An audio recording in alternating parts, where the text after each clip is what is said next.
Sweet dreams are made of this.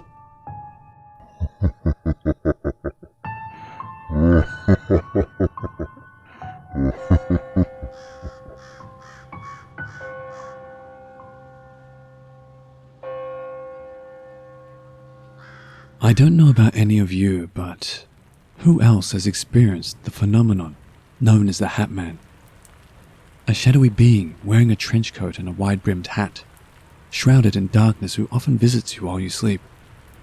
I've had some very vivid Hat Man interactions in the past. Whenever I have sleep paralysis is when I experience the most activity.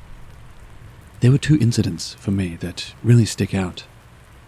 The first, he was standing at the foot of my bed and I was using all of my strength to kick him with my foot. But the moment I got my foot to move, he vanished, and I could finally wake up. The second time was far scarier. I woke up to him standing directly above my bed, staring down at me with these hollow, see-through eyes that almost appeared to be blinding white lights. He kept bending closer to me, as if to observe me. He reached out and grabbed me, and I woke up in such a panic.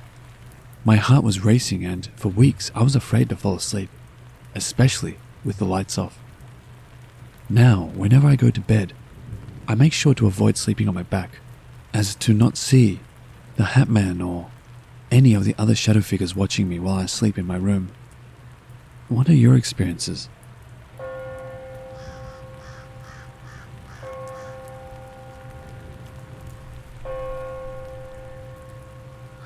This took place about a month ago, just before my wife and I moved into our new home. I had just gotten off work and picked up my son from the babysitter. We were just about home, driving through the neighborhood, when I glanced over at a tree, and for a split second, I swear on everything, I saw a shadow person standing right by the tree. It felt weird, because somehow I could tell it was looking at me. I did a quick double take, but it was gone. What threw me off the most was the fact that it was wearing a hat.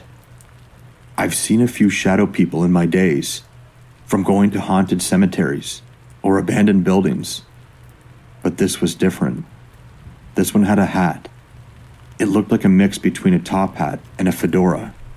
I shook it off, drove home, and then told my wife what I saw, and thought nothing of it. Later that night, though, I saw him in my dreams.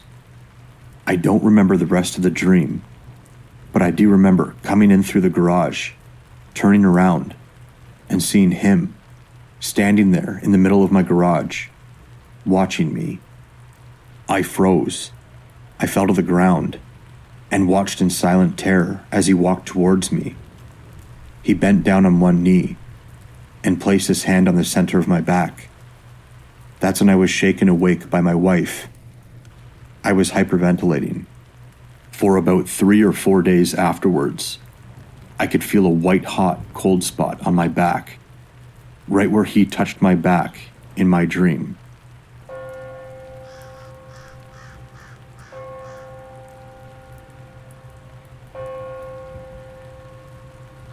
For context, this haunting happened from about 6 to 10 years old or so. I lived in a relatively new home in a small neighborhood in western Massachusetts. I had a loving family, and apart from what I will talk about here, a normal childhood. I'll start by saying I don't remember too much from my early childhood, but these experiences stand out vividly in my mind, as if they happened yesterday. It started off when I was about 6, with terrifying, vivid, reoccurring nightmares. Nightmares that seem out of place for a young kid who was never allowed to be exposed to violence or horror content. One common one included me trying desperately to jump up onto my bed while a large snake slowly approached me from my hallway.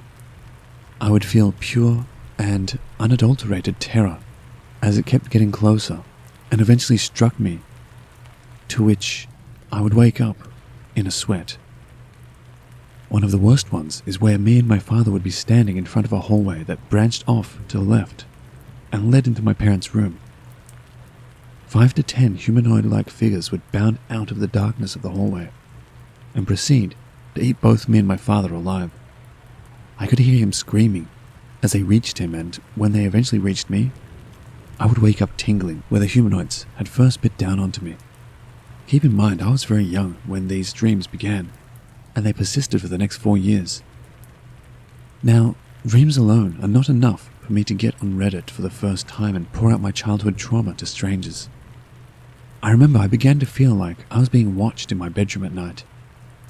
It seemed like the darkness in my room became oppressive, and I would be filled with pure dread and terror. Although I didn't know what, it felt as if something was about to happen, like every molecule in that room had stopped moving at once. This is when I first saw him. My bed was situated to where my head was against a wall, and the foot of my bed pointed towards a window. To my right was the door leading into my room, on the same wall my head was against. Just to the left of that was a door on the adjacent wall, leading into a Jack and Jill bathroom I shared with my sister. There was just enough light from the window that I could see the outline of a tall black figure, with the outline of a top hat sitting on its head. I don't remember fully what his face looked like, as this was at least 10 years ago, but I do remember seeing some sort of liquid reflecting light where his face would have been. I quickly ripped the covers over my head and sat there, frozen with terror, unable to move. This went on for many, many months. Every time that sense of dread filled me, I knew he was there, but would not dare to look for fear that he would attack me. There were a few times that I was so convinced I was not going to make it, I screamed for my parents, and they always came running to find nothing. My dad would always tell me, "Who's the scariest thing in this house?"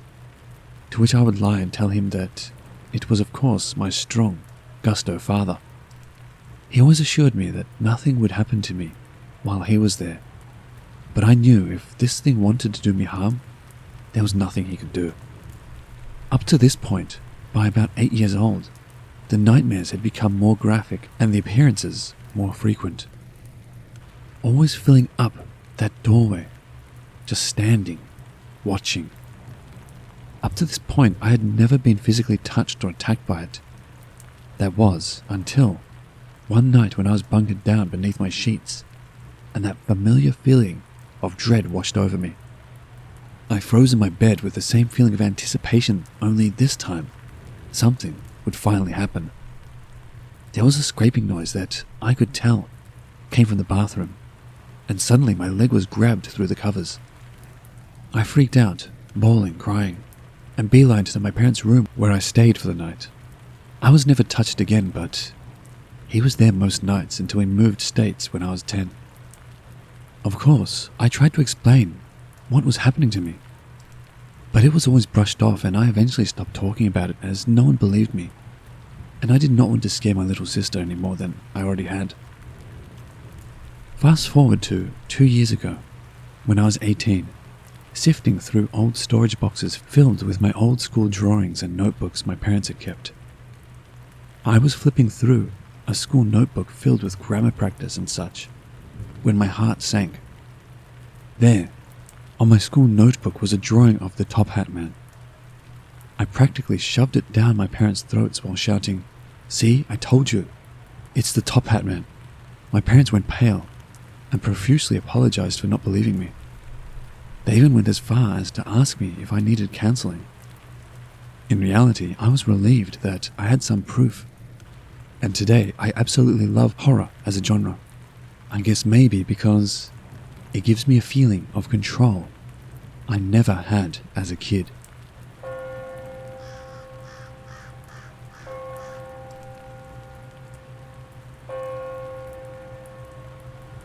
Sometime when my mum and I went to Canberra, in 2018, we stayed the night at this relatively old hotel. It had been cheaply refurbished, but it was okay. I got weird vibes the first time we entered the room, but thought nothing of it. Things paranormal used to happen to me when I was a kid, like seeing apparitions and talking to past relatives, but that hadn't happened to me for a couple of years, so I just let it slide. Mum and I used to mention that we saw ghosts, and she knew when people were going to die, and is just very intuitive and spiritual in general. Anyway, the day was fine. We just settled and had dinner at the hotel restaurant and decided to go to bed. There was only one bed. It was a small room with just the bed and an open doorway to the bathroom. One thing weird though was there were little windows facing a brick wall, and they had like brackets or metal fences over the outside of the window. We were on the bottom floor as well. So continuing on, Mum and I went to sleep, and everything was alright until it was the middle of the night. I sometimes wake myself up with my sleep talking when it connects with whatever dream I was having. It only happens when I sleep on my back, so I refrain from doing that now.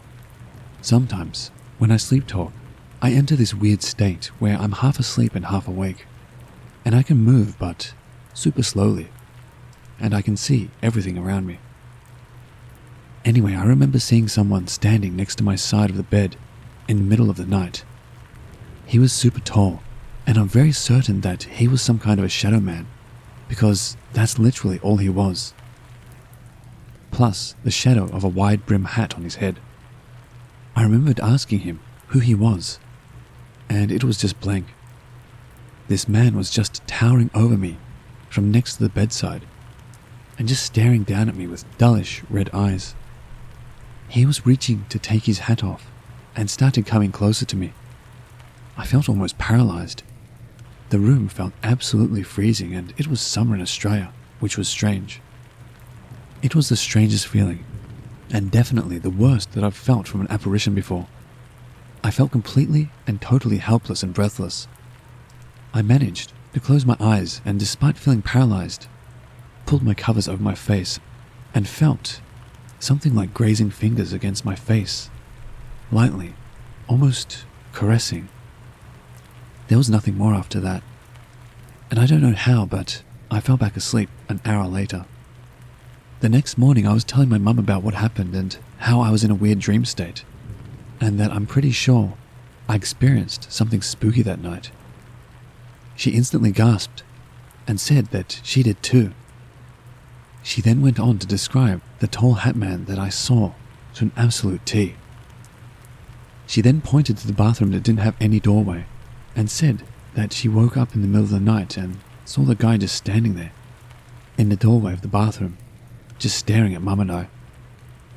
She couldn't sleep for the rest of the night, but had her eyes closed because she thought that he was just standing, and Mum didn't want to make a fuss because of the feeling that that apparition was giving off.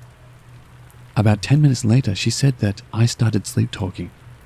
I was just repeating questions like, "Who are you?" But the main ones I repeated were, "Why are you wearing a hat?" and "Take your hat off," which I don't obviously remember doing apart from asking who he was. She said that I just kept repeating, "Why are you wearing a hat?" and demanding this guy to take his hat off, with each time sounding more scared than the other. And then it got to the point where I was nearly screaming, but suddenly stopped, and after that my mum fell asleep again. I don't know how she did that.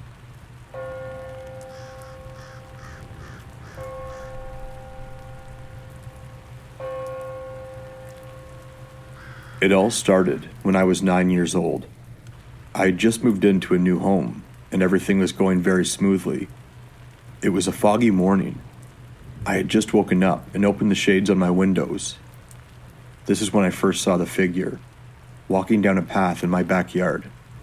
It wasn't a normal apparition of him, though. It was white in appearance, and translucent, almost as if using the fog as a physical form. It had the typical top hat, suit, and cane. I watched as it walked down the path and towards the back door, which I could not see from my room due to other parts of the house blocking it. A few days later, I noticed some things were off in my house. At night, I could hear footstep noises coming from the attic above my room. A toy slot machine, which I still have, would also start up at random intervals every night. These things eventually stopped after about a year or so. Fast forward 6 years later, I had not seen the man for a while. My last computer had recently shorted, so I had just gotten a replacement. Instead of keeping it upstairs where it was before, I decided to move it down to the basement where I have all of my consoles. I figured it would be more convenient that way. I rarely went down there beforehand. Before I continue, I will describe the layout of my basement. The stairs go down, and to the left is the area that I am in, and the other way leads to a garage. My desk is on the left wall of the staircase, so to my left is where the stairs reach the floor. I'm chilling for a few days, setting up my new stuff every day after school. I keep noticing movements near the end of the staircase, but I just shrug them off. I'd finally gotten my computer set up. I was having some technical issues with my PC, where it wasn't letting me connect to the internet, even with an Ethernet cable. I was sitting with my chair rotated a bit, so I could more clearly see the staircase. That was when I saw him again. He was the standard jet black this time. I saw the cane pop out from around the corner, then him, slowly turning to look at me, then dissipating into shadows. My PC issues were gone. I decided to look more into this figure in the recent days. Everyone that encounters him says something bad happens either before or after seeing him. I'm unsure as to why either nothing happens or something positive happens to me, like in that one case. I also don't know why he showed up in the fog that one day. Ever since I moved into the basement, I had been seeing him around once a week. Usually it's not a full appearance, just an arm, a leg, or his cane sticking around from the corner, then retracting as soon as I look at it. It's almost as if he's trying to remind me that he's there. The last time I saw him was 3 days ago. If anyone could shed some light on this situation, it would be greatly appreciated. I have no clue why my story differs so much from the norm. I would also like to clarify that seeing the Hat Man no longer startles me like it once did. Every time I see him, it's gotten less and less startling, until now, where I really don't have much of a reaction at all. It's almost like I've kind of gotten used to it in some weird way.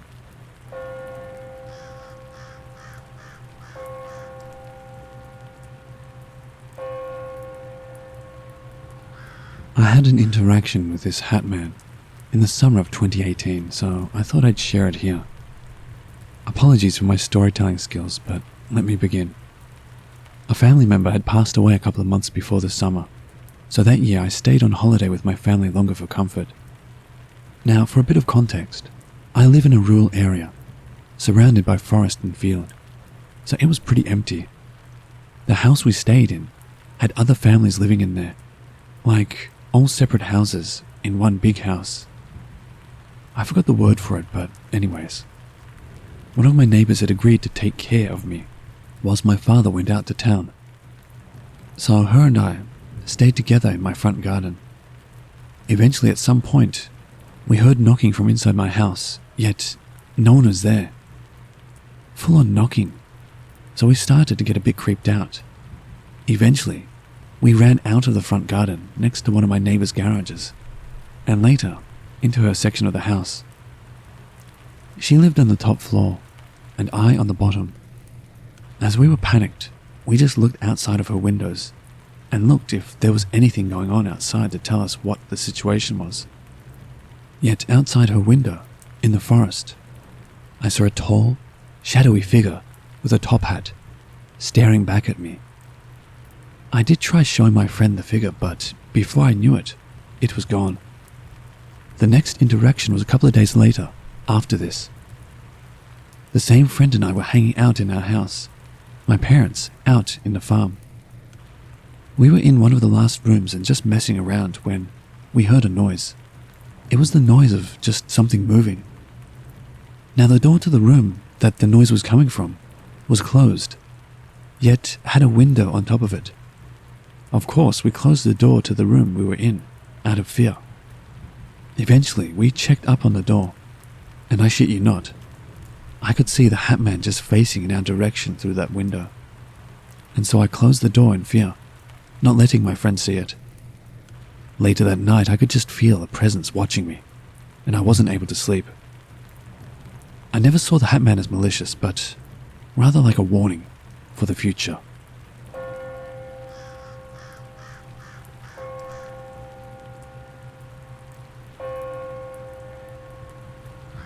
So I, male, 30s, haven't had a paranormal experience of any kind until this past weekend. I was staying in the guest room of my father's house, which has quilts from each of my ancestors hanging on the walls. My father's house is new, brand new in fact. They moved in this April after the house burned down on Christmas Eve of 2019. They'd only been living in the house a couple of months before the exterior fireplace connected to the house lit the roof on fire. The house is enormous. The room I'm staying in shares the wall with the bathroom on the west, and the room with a full bar to the north. That room connects with the living room / kitchen to the north, which is huge. I'd say the distance between the guest bedroom and the living room is about as long as a bus. So they're a bit of a distance away. I'm sitting in bed, passively playing Animal Crossing just after midnight, maybe 12:30, when I hear my dad talking on the phone. He's absolutely a workaholic, so for a second I didn't think much of it. But he retired a few months ago and doesn't stay up late at all anymore. The conversation sounded pretty tense and I couldn't quite hear all that was being discussed, but my dad sounded very matter-of-fact. From what little I picked up, he was aggressively trying to explain his reasoning for disliking some guy. I got closer to the door to hear better, not wanting to open it and disturb him, but the sound didn't get any louder. I decided to open the door, and when I did, the voice disappeared. I like white noise to sleep, but my dad hates it, so he keeps his house dead quiet. I walked into the living room trying to hear whatever might be going on, but it remained silent. I shook it off and decided to use the bathroom right before bed. I sat down on the toilet, phone in hand, and proceeded to drop the kids off at the pool. Then I heard my sister's voice, closer than my father's voice was, and clearer as well. My sister is very much into the paranormal and is very convinced that paranormal things are happening to her. She certainly has treated a Ouija board as a toy for many years and always desired to have a ghostly encounter, so I'm not sure if she provoked something or not. I remain skeptical, but am reevaluating those feelings now. She recently had a baby and was staying the night at Dad's because the baby was sick. I still couldn't phrase what was being said, but I could tell she was telling a story. The only clear thing I heard was, "He has killed, and he will kill again." And that was more than enough for me to pinch it off, wash my hands, and run to bed as fast as I could. I put in headphones and stayed up for another hour and a half watching Animaniacs until I was tired enough to sleep. When I turned off the phone, I took out my headphones. I could hear my dad's voice again. It sounded like it came from the bed I was in, and it said, Hey, bud. just like my dad does. Only there was no one there. I think I encountered a mimic, though I'm not entirely sure. I'm curious what you all think.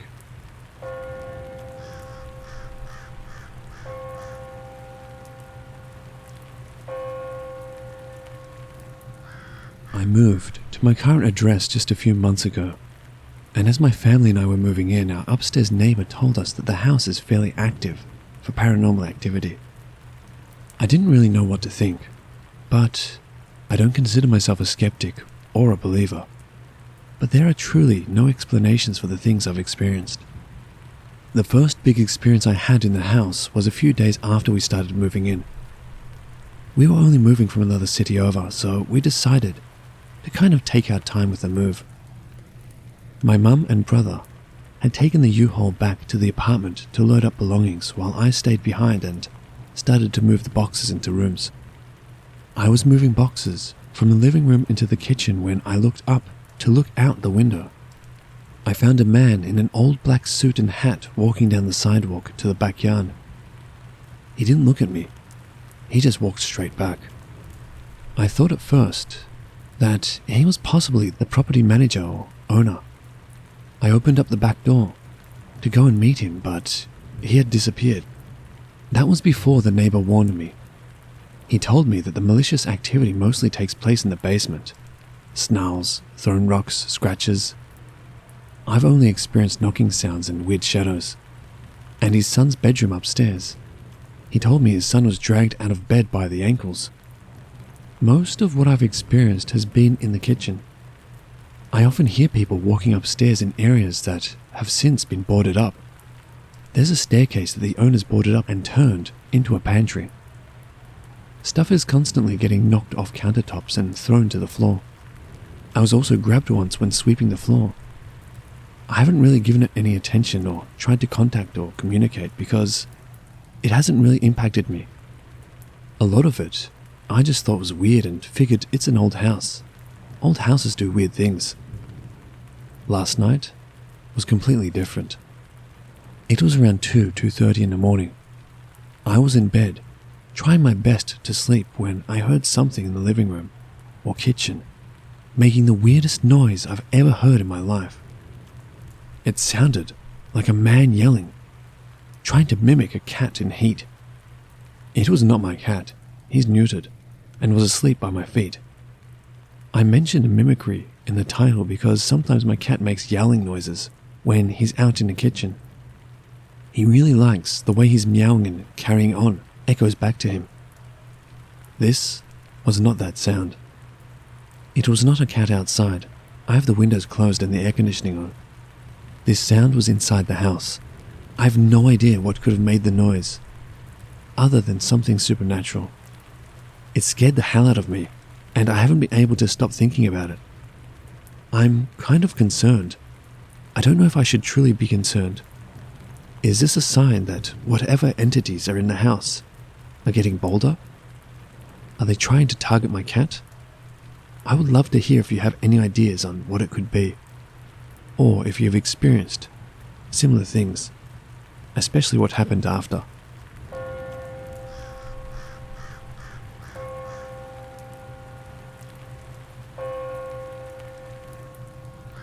Since around 2014, I've had periodic experiences with something that I've taken to calling the bathroom ghost. A vast number of these experiences have happened in or around the bathrooms of places I lived or stayed at for some odd reason. The first encounter, in what I think was 2014, was at a friend's house where I often spent the night.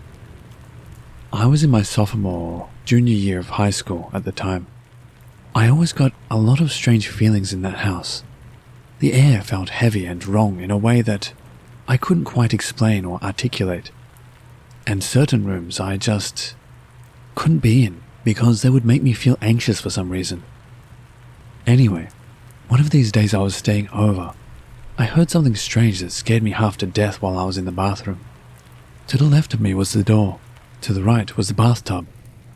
On my right side, I heard a voice whisper, "Hey," clear as day, not far from my ear. It made me jump out of my skin, and I recognized that it sounded exactly like my friend's voice. Now, the speed with which I convinced myself it must have somehow just been the shower curtains shifting was honestly remarkable, but just as soon as I calmed myself down, it did it again. "Hey," in that whispered tone, in my friend's voice.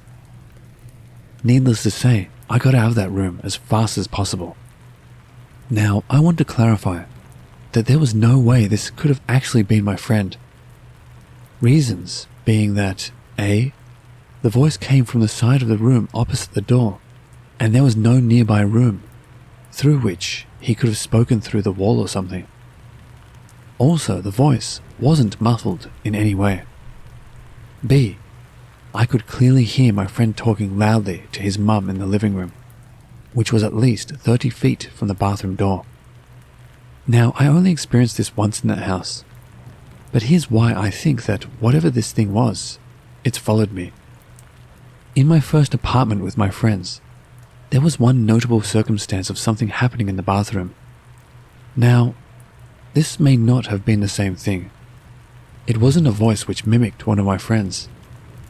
This was at least 3 to 4 years after the first experience, but myself and my 2 roommates were all sat in the living room watching movies when we suddenly heard an odd sound from the bathroom. The hairdryer had turned itself on. It had been plugged in, so maybe it was just a spooky coincidence. But there hadn't been any sort of power surge to have triggered it, and we were all pretty spooked. The most recent experience, which truly makes me believe that this thing has followed me, happened just last year, not too long after moving into my current apartment. Once again, I was in the bathroom, and I heard a voice come from the door. Clear as day, I heard my fiance's voice say, "Hello?" Reasonably, I had assumed that they came to the door to talk to me, which we do with some frequency. So I responded back, "Hello?" I didn't get any further response, so I started to get a bit nervous. My fiance had been in the bed when I went to the bathroom, and the bedroom's just next door. But we have long since learned that we can't hear each other if one of us yells from the bed towards the bathroom. Hence why we sometimes stand outside the door to talk. I got out and, a bit nervous, asked if they had been trying to speak to me through the door.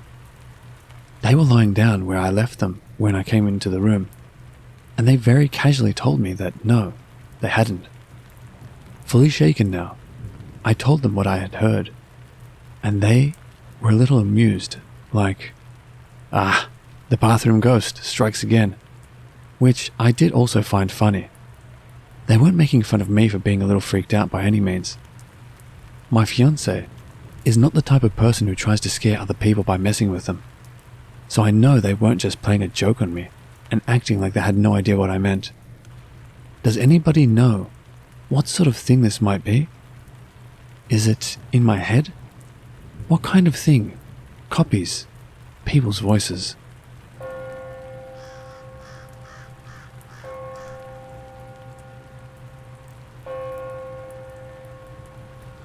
About 1.5 years ago, I moved into an older home out in the country with a friend from college. We have bedrooms that share a wall. Ever since we had moved in, there has been strange instances. During the day, we will get weird feelings that something is watching us. We will hear footsteps in the upstairs, and things will be moved around or knocked over in the kitchen. About 6 months in of us living together, her boyfriend moved in, and I started staying over at my boyfriend's more often. At this point, I would always notice when I got home my TV was on. It's always off when I leave in the morning for work. I don't sleep with it. And a decorative box I have under my TV unit is always shoved to the back end of the shelf.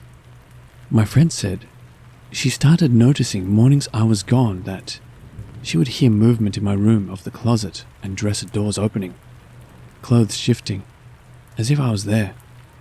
It seems as though something was mimicking the sounds I would make most mornings while I was there getting ready for work. A few weeks ago, her and her boyfriend were gone for the weekend, and I had the house to myself. The house cat was also gone for the weekend. I got woken up in the middle of the night. I'm not sure what time it was, but I felt the cat jump into bed with me by my feet and started kneading the bed as he usually would. It wasn't until I reached down to pet him and find nothing was there to realize he was not even in the house. We have also seen a man in random areas of the house, usually upstairs in one of the guest rooms, or walking into the bathroom. I only caught glimpses of him, and he's always walking into a room when we catch him, and is gone when we go to investigate. Do you guys think this stuff is related to each other? Any ideas what this could be? We lived in a rural area out in Illinois. We've been told there were Native Americans that used to inhabit this property. Not sure if that gives any clues. Any comments would be helpful. Thanks in advance.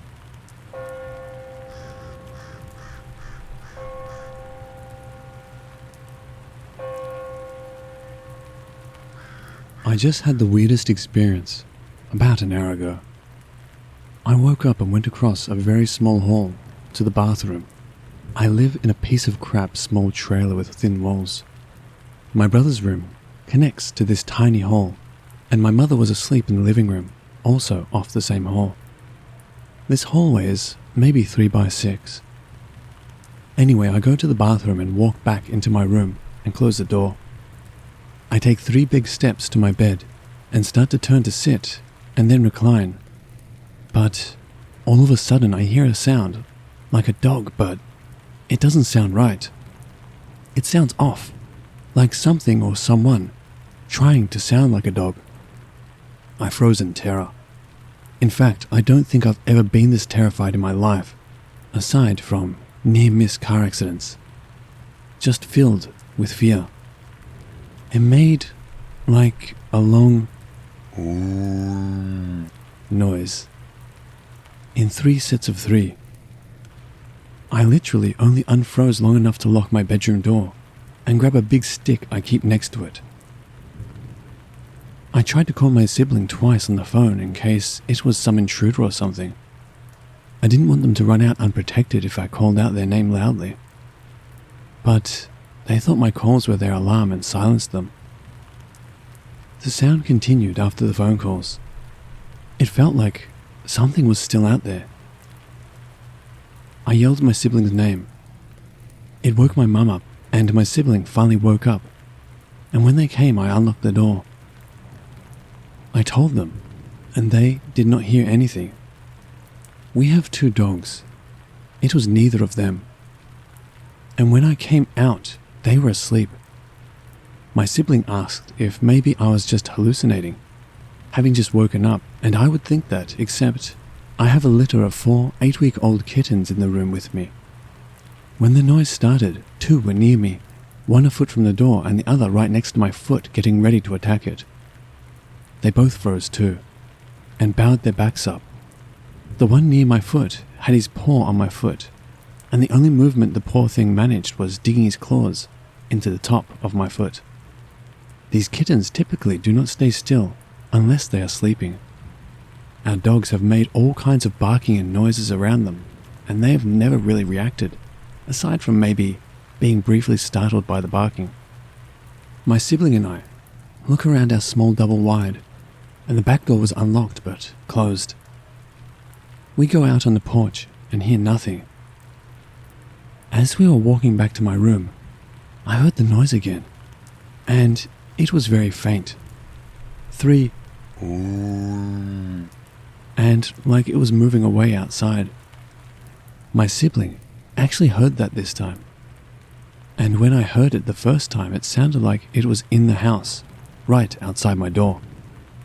My mum says she didn't hear anything though. I'm so freaked out, I don't want to sleep. I have a handgun in a case next to me right now.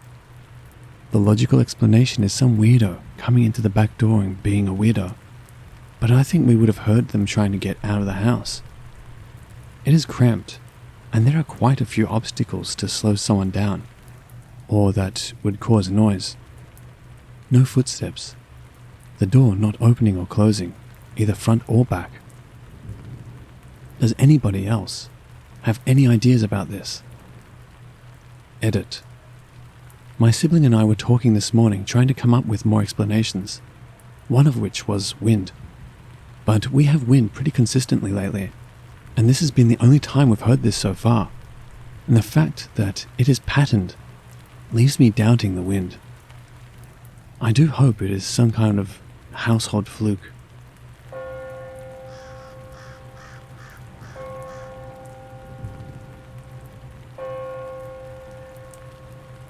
This happened on Sunday, 16th of January 2022. The first event happened at 8 p.m. I was in the WC of our house. We have a full bathroom and a WC, and I had a coughing fit that sounded really bad. As I'm calming down and trying to catch my breath, I hear my mum's voice coming from the full bathroom asking me if I'm okay. The bathrooms are connected with a common airway, and we usually use it to speak to one another if it's necessary. Otherwise, it's used as an airway. I say that I'm okay and get out of the WC, and I go to knock at the full bathroom's door to reassure my mum that I'm okay. But nobody was in the bathroom. My mum was in her room on her computer. Confused, I asked Mum if she's been to the bathroom in the past 5 minutes, and she said she hasn't.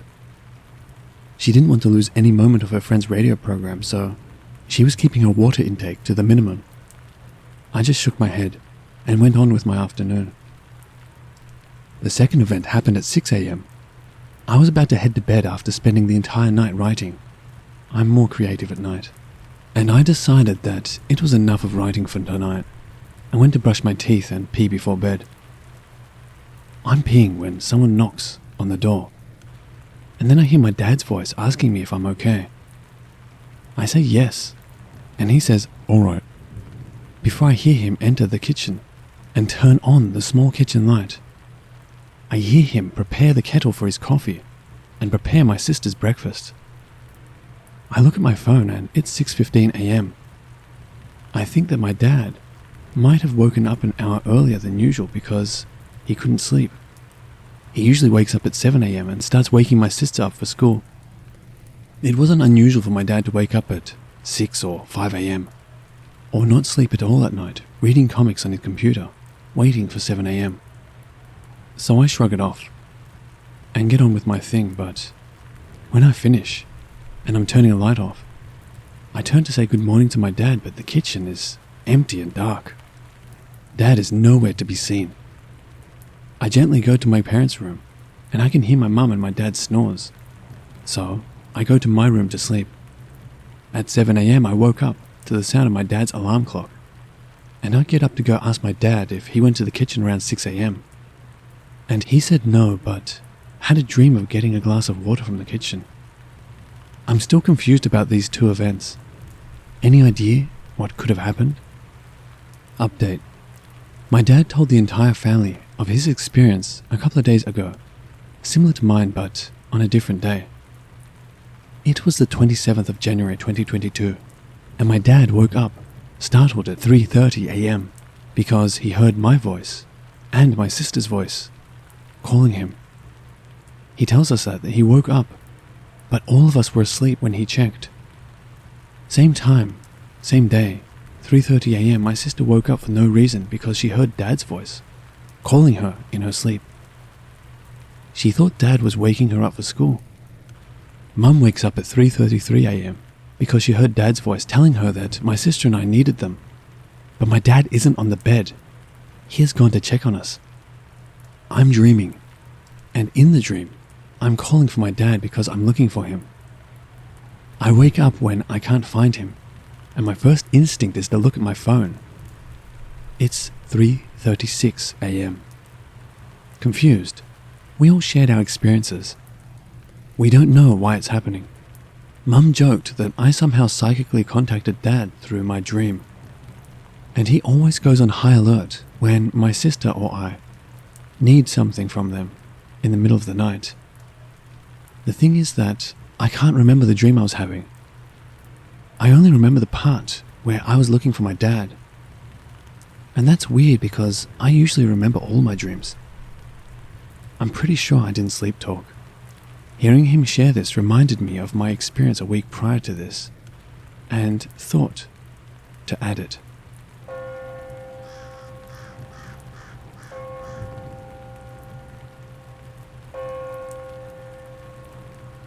When I was about 8 or 9, can't remember the exact age, I visited my relative's apartment with my mum. My father bought me a cute doll from overseas, and I wanted to show it to everyone in the household. While my mum was talking to the relatives, I decided to visit their neighbor's apartment. I knew them well and I had been to their place many times. I went to that flat, greeted some family members sitting in the living room. I then took the stairs to go to the upper floor. I remember the upper floor was dark and the only light was coming from the veranda. I saw 2 family members sitting and talking. I went to them, showed them my doll and walked back to the dark hallway to reach to the stairs that would take me back down to the first floor. That's when I saw a woman walk into the room at the back of the hallway. From the back, she looked so much like one of the women who lived in that flat. I thought of following her into the room as I wanted to show her my doll. Before I entered that room, I became very scared for some reason. Part of the reason may have been because the room was pitch black, and I was confused why she wouldn't turn on the light.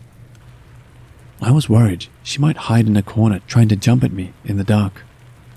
So I decided not to go into the room and went downstairs, only to find that woman in the kitchen on the first floor. I didn't see her on my way in, but she had been downstairs all along. I told her what I saw upstairs, and she exchanged a funny look with another family member there and just brushed me off. By the way, there were no guests in the house. I don't know who I saw. I told my mum about it later too. She also brushed it off. But I later overheard her talking to my dad about some funny things going on in that apartment.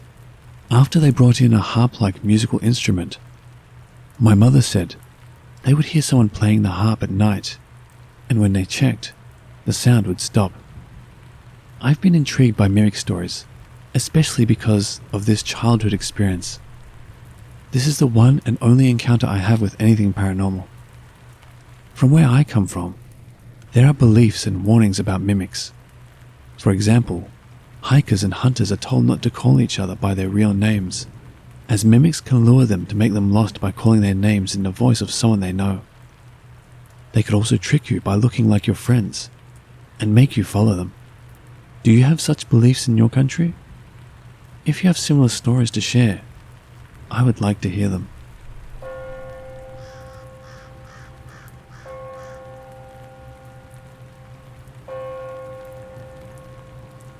This actually just happened recently in the past month. At my boyfriend's house, there's this doll. The doll is very old, plastic, with short brown hair, very creepy. Half of its face is melted into its shoulder, so the look of it gives off a weird vibe. Not even the look, but being around it, the energy is off. It's pretty tall, maybe like 3 feet or so. I didn't really pay attention to it the first couple of times I went over in the last month. My boyfriend's mum actually found the doll in a storage unit. She goes through storage units. They found this doll wrapped up in a bag and decided to take it home with them. When I first picked up the doll, I actually felt kind of scared but comfortable at the same time with it. I'm a very spiritual person, so I knew something was attached to the doll. When I had left their house, I got a call from my boyfriend telling me it was moving around the house and ending up in weird places. He decided to mess around with the doll and threw it down the stairs, to which its leg fell off. Out popped a brown piece of paper. The message written on it was worn off from old age. I went over there a week after and brought the doll upstairs with us, to which the dog was up there and started barking and growling at the doll. But I felt comfortable with it and didn't want to let go of it for some reason. It felt like something came over me and I was attached to the doll. And whatever was attached to the doll. My boyfriend started asking me why I was acting weird and told me to stop and give him the doll. I don't remember how long I was acting like this because I felt like something took over. I kept telling him that Amy will get mad and that she likes me. That's where the doll got its name from. My boyfriend finally took the doll from me and put it in the opposite room from him.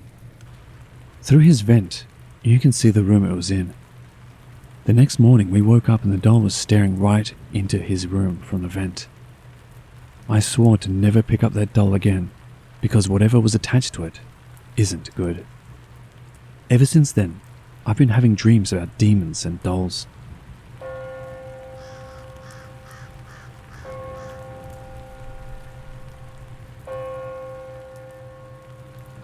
Just so everyone knows, this will be a long one. A lot of information to state. So I'll just start with some history of the doll that was told to me by the previous owner. She was bought in Monroe, Connecticut, about 30-ish minutes away from the Warrens Occult Museum, at a second-hand store. The owner who bought it felt something was wrong with it and would often wake up with scratches and have nightmares every night. So, she gave it to a friend to sell it on eBay, the man I purchased it from. The man selling it had a few stories, like one for instance where he had family coming over, so he hid the doll in an upstairs closet so his niece didn't see it. The family slept downstairs and the niece woke up at 3 a.m, crying from a nightmare, and she described the doll he had upstairs. She had never been upstairs and had never seen the doll in person. She didn't even know it was there. So after that experience, he wanted to sell the doll, but didn't feel safe with it, so he put it in a storage unit. The company he was storing it in called him, asking for him to come and open the unit for them to prove there was no animal in it, as the security guard heard banging and movement in the storage locker at night. I, being very interested in paranormal, having a collection of Ouija boards, a haunted music box, and an exorcism kit from the 70s, decided to purchase this doll. And when it first arrived, the second I took it out of the box, all 4 of my dogs started growling very, very aggressively and moving backwards away from the doll. To clarify, my dogs love everyone. If a stranger broke into my house to rob us, they would greet him with wagging tails and licks. So this was very odd for them. As I stated earlier, I have an exorcism kit.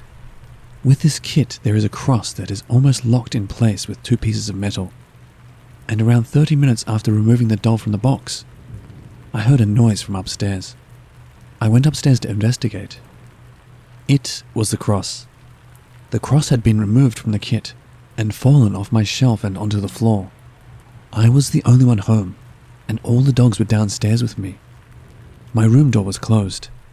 Ever since this experience, my family has been scared with the doll, so I put the doll back into the box and sealed it with salt and put it in the garage of my old house. I moved out with my girlfriend, and my family still lives there. I unfortunately forgot about it, as I was packing in a hurry. I forgot to get stuff in the garage. Nothing has happened since then, and I will be returning to get the doll soon, as my family will be moving soon. My apologies if this was hard to read. I'm not a very big English guy. These experiences are exactly how I remember them, and I personally am not afraid of the doll. I know I should be, but ever since I was young, I've loved everything paranormal. I even see spirits and auras all the time. I feel the evil in the doll, but it has no power over me, so therefore, I show no fear. Update. After I moved, my mother moved into her now ex-boyfriend's house. Let's call him Logan. And she put the doll in a shed. Not every night, but a lot of times throughout the week, they would look outside late at night and the door to the shed would be open. One time when Logan went outside to close the door, he heard something move in the shed, so he went inside to check what the noise was about. When he was inside, he couldn't find anything that could have made the noise, but he said he felt uncomfortable and cold, so he quickly went to leave. Just as he did, 4 truck tires that were sitting on a shelf fell right on top of where he was just standing. Yes, this could have been a coincidence, but it felt like it wasn't especially, since the doll was also sitting on that shelf. After my mother broke up with Logan, she moved into an apartment, and she put the doll into a closet. She has told me nothing has really happened since then, but when she is alone, she hears footsteps and knocks. And the last few nights, she has been waking up around 3 a.m, hearing noises in her room, but can never see or find anything. I will be visiting in January, and will be bringing the doll back home with me when I leave.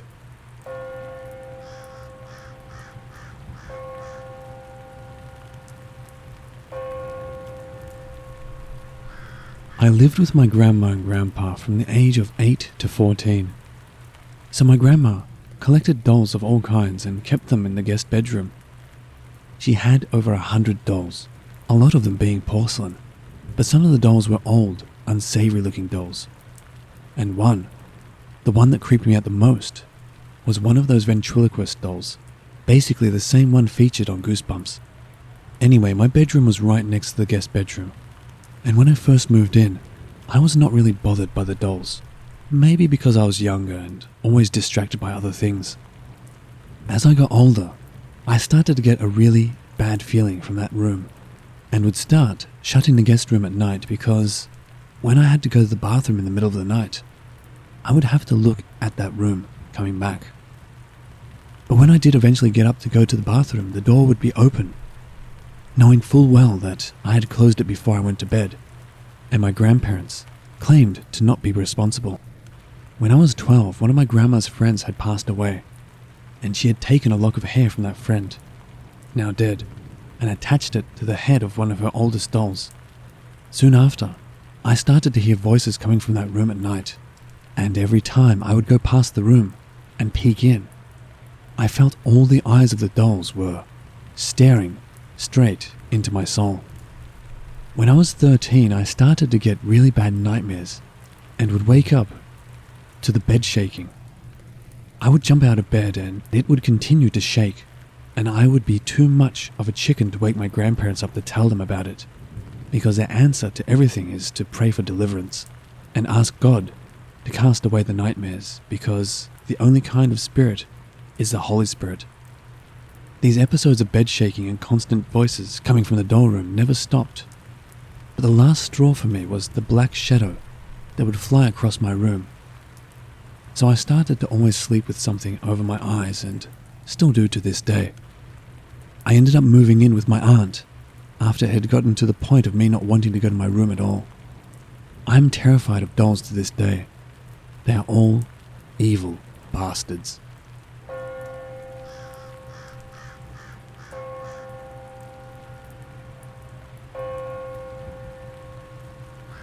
Summer before last, my boyfriend and I took a road trip to Omaha, Nebraska, with the main purpose of visiting the Museum of Shadows.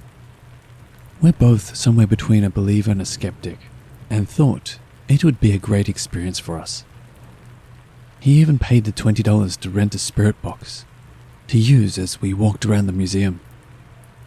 If you haven't visited the Museum of Shadows, I'd recommend it, even if only because I found it very cathartic. It's mostly dolls with tragic stories attached to them, but walking around, reading all the stories of suffering and sadness families associated with many of these items was very heart-opening, for lack of a better way to word it. Some items I felt were just creepy, and that's where people's associated haunting came from when people own them. I believe sometimes people create their own hauntings by just being afraid of an object. Same with the dolls owned by children who have passed. The families are just so saddened and grieve so hard that they begin to assign their child's spirit to those items. It's so sad, but really made me feel a great connection to people I didn't even know, which I think is great for the spirit, however sad. So our spirit box was not giving us anything. Literally, not a single intelligible word. We were not angry or disappointed. It was sort of a neat if we hear something, but understandable if we don't sort of thing, because we sort of assumed a majority of items in there could not be haunted. They've got this doll, Demas, and when I say my heart rate increased just typing her name, I'm not lying. She lives in a chicken wire cage toward the back of the first floor of the museum. She is scary looking, not a normal looking doll.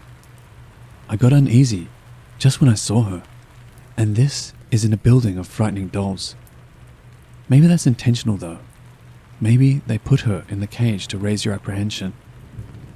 There is a sign above her that says if you choose to speak to her, always say goodbye, which of course you should do with any spirit, but Demas is apparently particularly malicious. I'm a pretty bold soul, so as we're standing there together with the spirit box, I decided I wanted to talk with her. "Hello, Demas," I said, and the spirit box just kept clicking. I don't know what to talk to her about, but I'm always worried about lost spirits. So I decided to say, "Are you okay?" And without hesitation, the spirit box said, "Amanda." Very clearly. My boyfriend and I both heard it. I said, "Did it just..." And he was like, "Yes, absolutely. It said your name." I said above that I'm brave, but I was immediately filled with a sense of dread. Something about it saying my name and that we'd gotten absolutely nothing else out of the box the whole time was terrifying, and I do not scare easily. I didn't continue the conversation. I just said, "Goodbye, Demas," and ushered my boyfriend away from her because it was so uncomfortable with her following that. Just now I went through their Facebook feed to see if I still felt the same about her, and saw an event where they let people hold her. I've never felt so appalled, seeing such innocent-seeming photographs. That doll is the only item I've ever encountered that I am sure is 100% haunted, and maybe even malicious.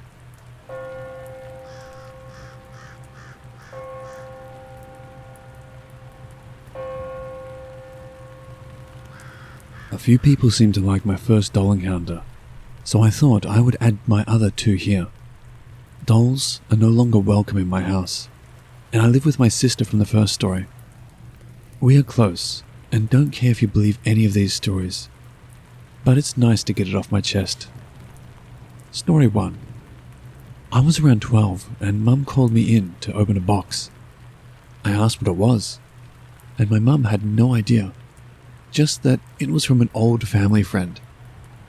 Upon opening it, I saw a porcelain doll, dressed up to look Scottish with brown hair. Both Mum and I got bad vibes from it, having had a fear of dolls from what happened when I was 8. I backed away. Mum, not wanting to waste a nice gift, placed it on top of the bookcase. It was in view every time I walked down the hall. I hated it. Over the next few weeks, I had nightmares of the doll climbing down and killing me. I ended up shoving it in a dresser drawer until the skip came. We were cleaning out the attic and ripping up carpet. All the time I noticed Tugger would be flipped around to face the door. He was the one thing I knew was on my side. On the day of the skip, I threw it in, and hearing it shatter was a relief, until Mum asked how I got scratched. My fears were justified. Once the skip had taken everything away, everything went back to normal. Story 2. For Christmas, my sister got a toy Barbie plane set with 3 Barbies and 1 Ken. We shared a room, so I was forced to sleep, knowing something I feared was in there with us. My sister loved the toys. She was around 8 or 9 at the time. I was forced to play with her, hiding my fears. She has mild autism and I didn't want to make her upset. At one point, she asked me if I had turned Tugger around, which made me drop the Barbies. I knew if he reacted, something bad was going to happen. Over the next few months, my sister played with them so much. It was worrying. This all changed when I had to pee during dinner and saw the Barbies sitting up, when she had left them lying down to dry. Her logic, not mine. I called out saying it wasn't funny. She came in just as all the heads turned towards us.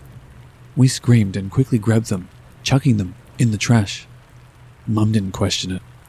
Our mum did wonder if some kind of guardian angel or deceased relative had attached itself to Tugger.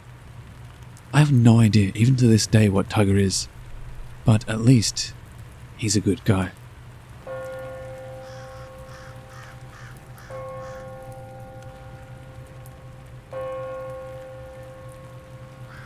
I'm a huge porcelain doll collector and have been doing that for years.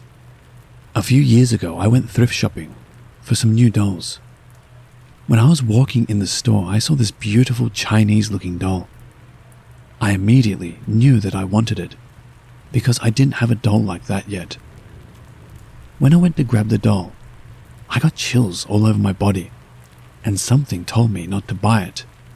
Yet, I still did because I really liked it. And I'm impulsive.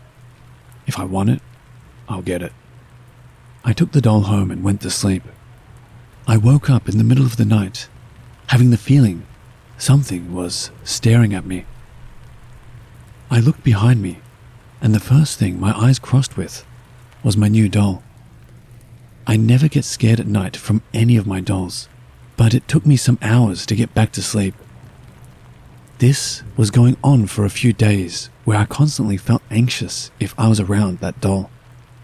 One night I had a terrible nightmare, and in the nightmare I kept seeing frames of the doll, laughing as she did terrible things to family members. When I woke up, I knew that was the last straw. In my dream I burned the doll, but I've decided to put it in the trash bin as soon as possible. After that I never had any bad experiences with the doll ever again. No nightmares, no feeling randomly anxious. Do you guys think this was something paranormal? Or was my mind just playing tricks with me?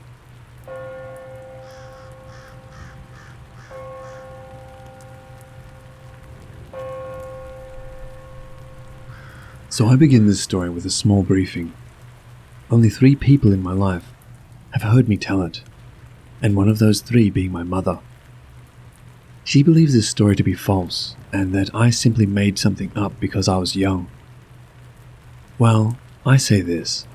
I am now 28 and I still believe what I saw, and what happened to me all those years ago.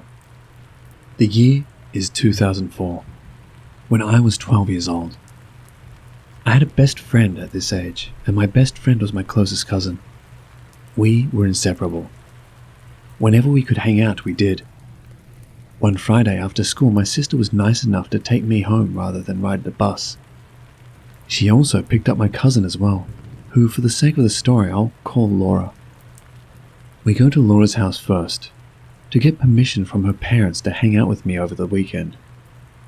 They agree, and Laura's older sister, who's around the same age as my sister, also tags along with us. We get back to my parents' house, and my mother asked if I would want to stay the weekend at my grandparents' to spend some time with them. I told her I didn't mind, but I would need to call Laura's parents to also see if they were okay with it as well, since Laura was our guest.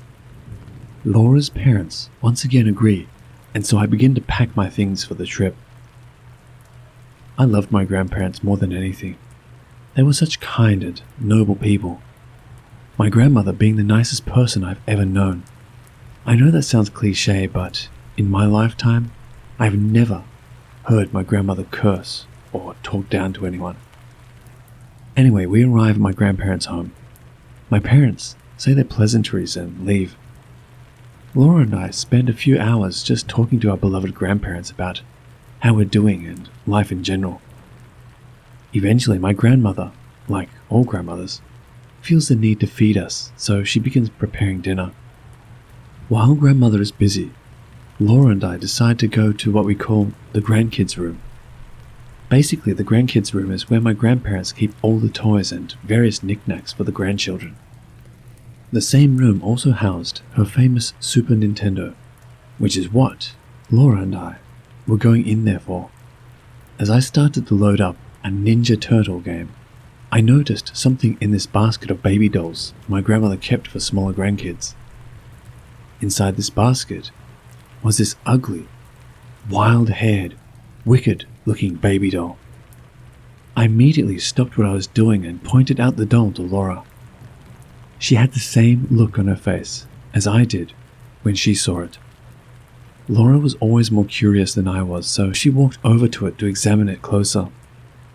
After about 5 minutes of us looking at this doll, we noticed it has the odd effect of its eyes changing color, cycling through different shades of greens and blues. With the doll already being creepy enough and its eyes adding to it, we both ran out of the room and exclaimed to our grandmother our distaste of her doll. We began to interrogate her, asking her where she got it and why she got it, etc. She just laughed and told us she found it at a yard sale, and that there was nothing more to the doll than it just being a doll. Over the course of a couple of hours and eating dinner, we forgot about the doll and continued our conversations with grandmother.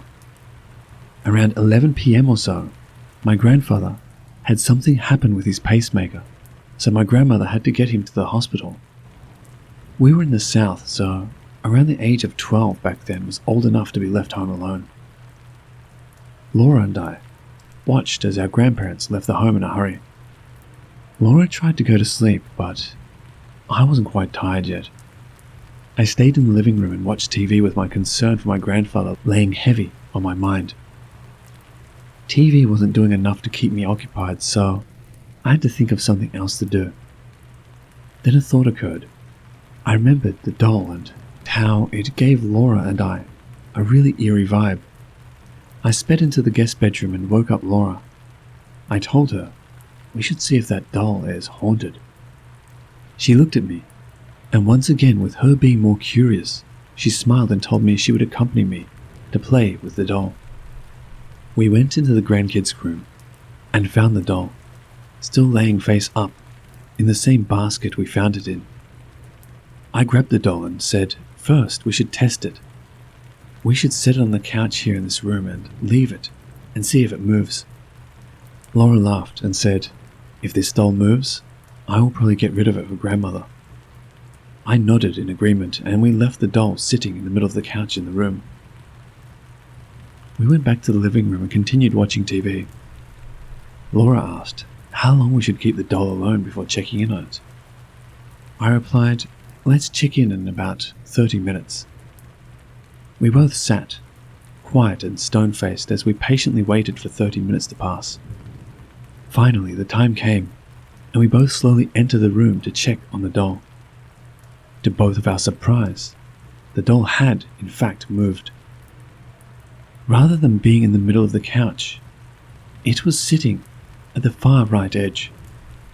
Laura looked at me, her eyes wide and her mouth agape. We then both laughed because we literally could not believe what just happened. There has to be an explanation, I remarked to break the silence. Laura said, it's just us here, and we both sat in the living room. What explanation can there be? I felt my stomach turn and said, okay, well, this time, let's leave it where it is and then check on it in 10 minutes. For some reason in my 12-year-old brain, I thought if I gave it less time, then surely it wouldn't move again. 10 minutes went by like hours, and so we once again go back into the room where the doll was.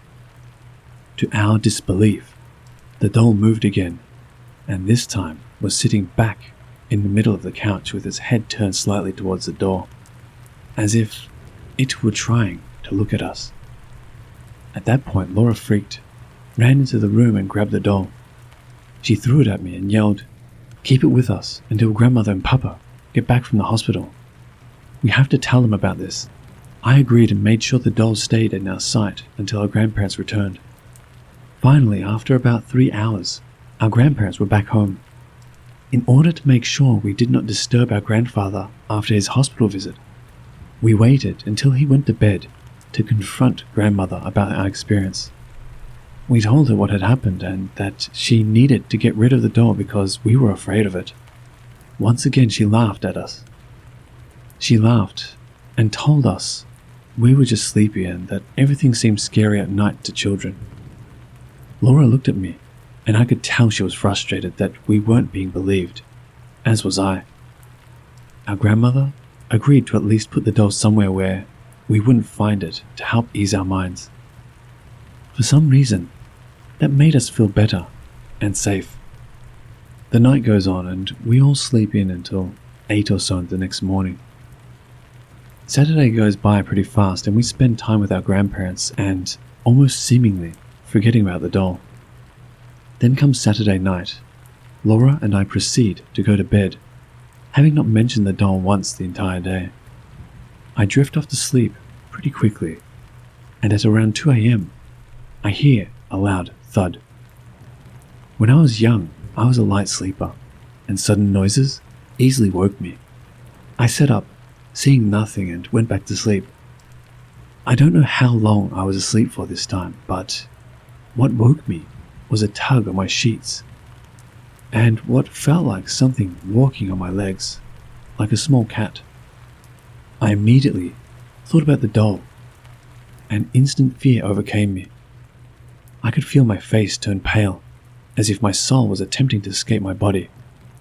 However, I somehow managed to gather enough courage to remove the sheet from over my face, and tried to look at what was walking or crawling on my bed. As I am careful not to move, I tried to move only my eyes just enough to look down at my feet. What I saw to this day still haunts me. I saw the doll, standing on me, moving its head in slow left to right motion, as if it was looking for something. The doll was also holding something, but I could not tell what it was. I was too scared to care. I very slowly turned my head to look at Laura. I was hoping she was awake and seeing this too. Laura rolled over on her side, facing me, with the sheets pulled over her head, but her eyes still visible. I could tell she was looking at the doll too. With that validation, I moved my head to see only the ceiling. I closed my eyes and told myself it was my imagination and to go back to sleep. Somehow, I managed to drift away and woke up at 7 in the morning. However, upon waking up, I noticed sprinkles of what looked like bloodstains randomly on my sheets.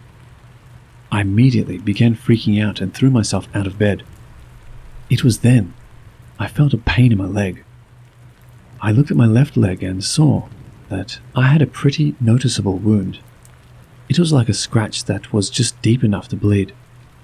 I turned back at Laura, who was still sleeping, and could hear my grandmother making commotion in the kitchen. I started to sprint towards the kitchen. As I'm making my way down the hall, I see something on the floor. Right in the middle of the hallway was the doll, laying face down. At this point, I'm almost about to cry. I run past it and confront my grandmother frantically. I tell her everything that happened during the night while on the verge of tears. And yet again, she disbelieves my story and told me it was a nightmare, telling me I scratched myself on my leg in my sleep and that I was overthinking things. Laura even told her of her account, and grandmother still was not convinced. She just thought we were trying to be mischievous children. After about 2 hours of us begging and pleading our grandmother to get rid of the doll, she finally agrees and decides to dispose of it. Laura and I both sigh in relief and decide to not spend another night there until we knew that doll was gone. Both our parents picked us up on Sunday, and we went in our separate ways. Months seemed to pass until I finally asked my grandmother what happened to that doll. She told me that she gave it to one of her friends for their grandchildren, and I felt terror. I told my grandmother I feared for the safety of the old woman and the grandchildren because of that doll, but my grandmother laughed and told me not to worry. I expected her to throw it away, but instead, she gave it to someone else. And now the doll would wreak havoc on that family. Here I am now, 28 years old, still telling this story and remembering it as if it happened yesterday. I do not care if you believe me or not, but I know what I saw that night, and my cousin Laura is also a witness. I don't know what happened to the family who got the doll, but I hope that it never harmed anyone, and that it's been destroyed since.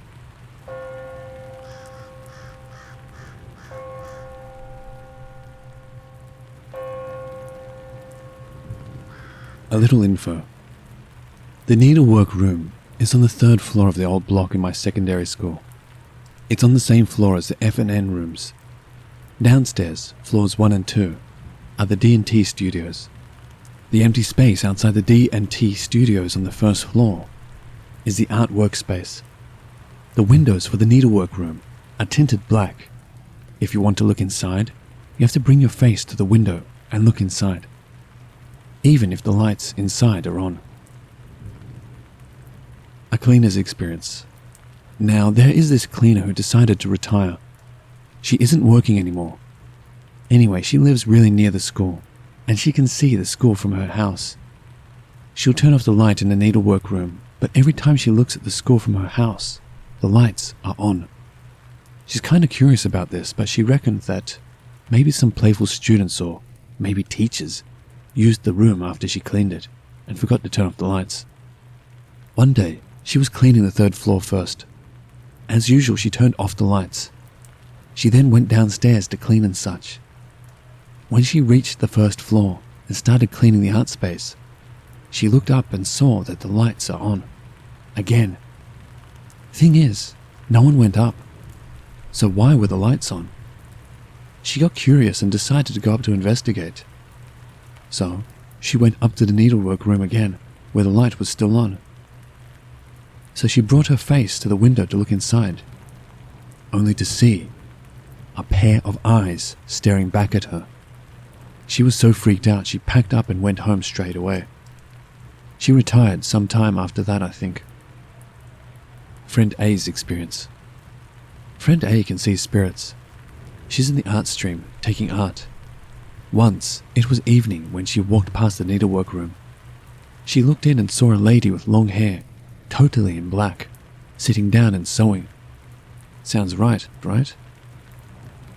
Well, it isn't. Because even though she's sewing, her whole hands are covered with blood.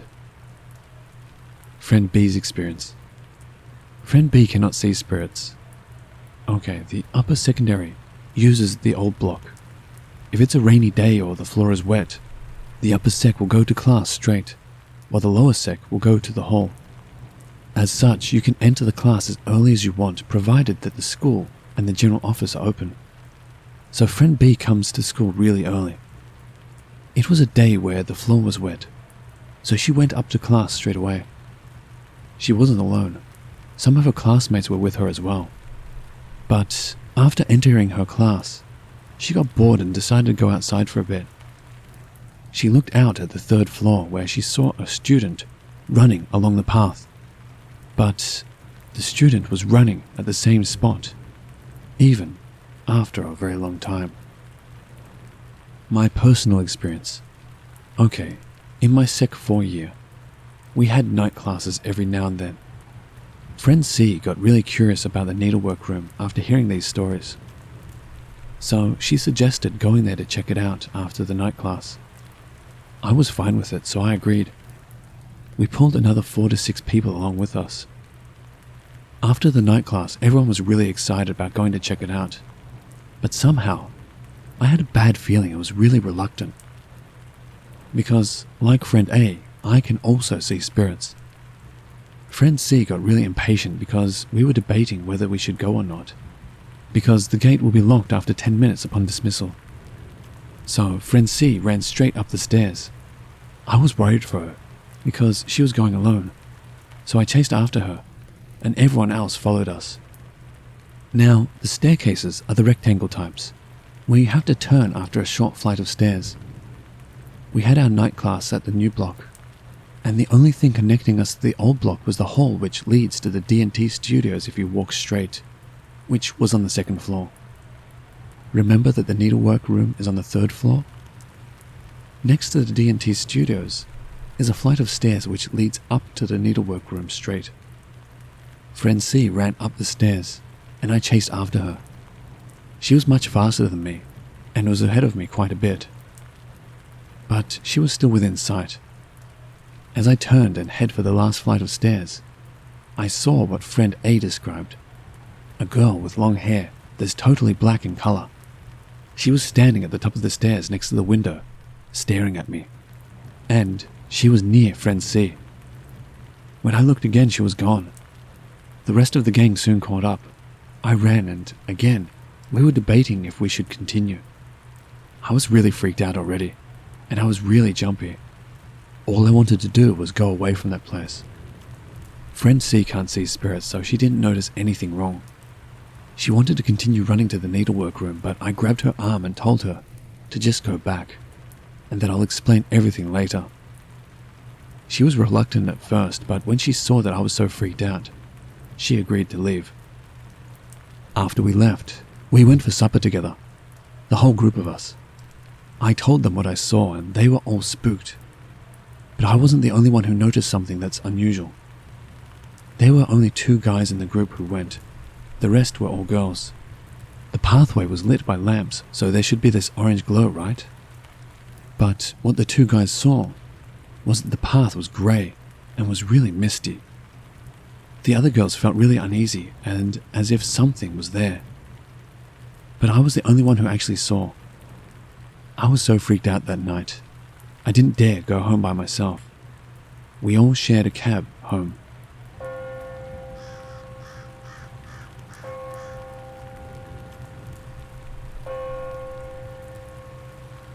If you had studied in St. Patrick's before, you would have heard about the various ghost stories. It was built before World War II, and during the war the British had used it as a hospital. But it was later captured by the Japanese and they used it as an administrative building. The Japanese had a battle in there with the British, resulting in the death of soldiers and civilians.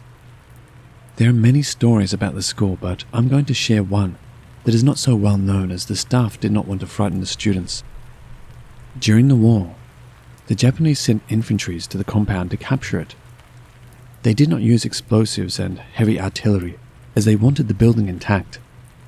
There was this one Japanese soldier that was given the orders to kill anyone at a staircase near the current heritage room that leads up to the library currently. The Japanese soldier knew that there were civilians up the stairs and was going up there to kill them. But what he didn't know was that there was a British soldier up there waiting for enemies as well. He slowly approached the wooden stairs, and the very moment he peeked upwards, the British soldier shot him in the head. It is rumored that the ghost of the Japanese soldier still lingers there, trying to find people he was sent to kill. And many years ago, 5 construction workers were sent to replace the wooden steps to concrete. But when they took a nap there, all 5 of them died in their sleep. The steps were eventually replaced to concrete and the walls repainted. But still, it is said that you can still see the bloodstains of the Japanese soldier on the wall.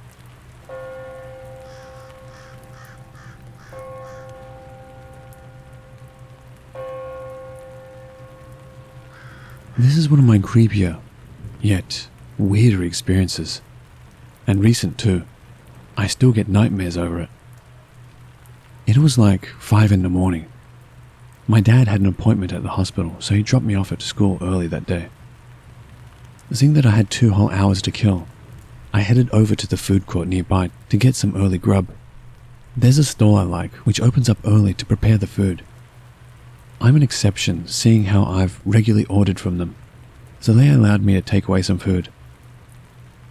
Settling for that, I headed back to school. It was then 5:20 a.m. I ate my breakfast as soon as I entered the school.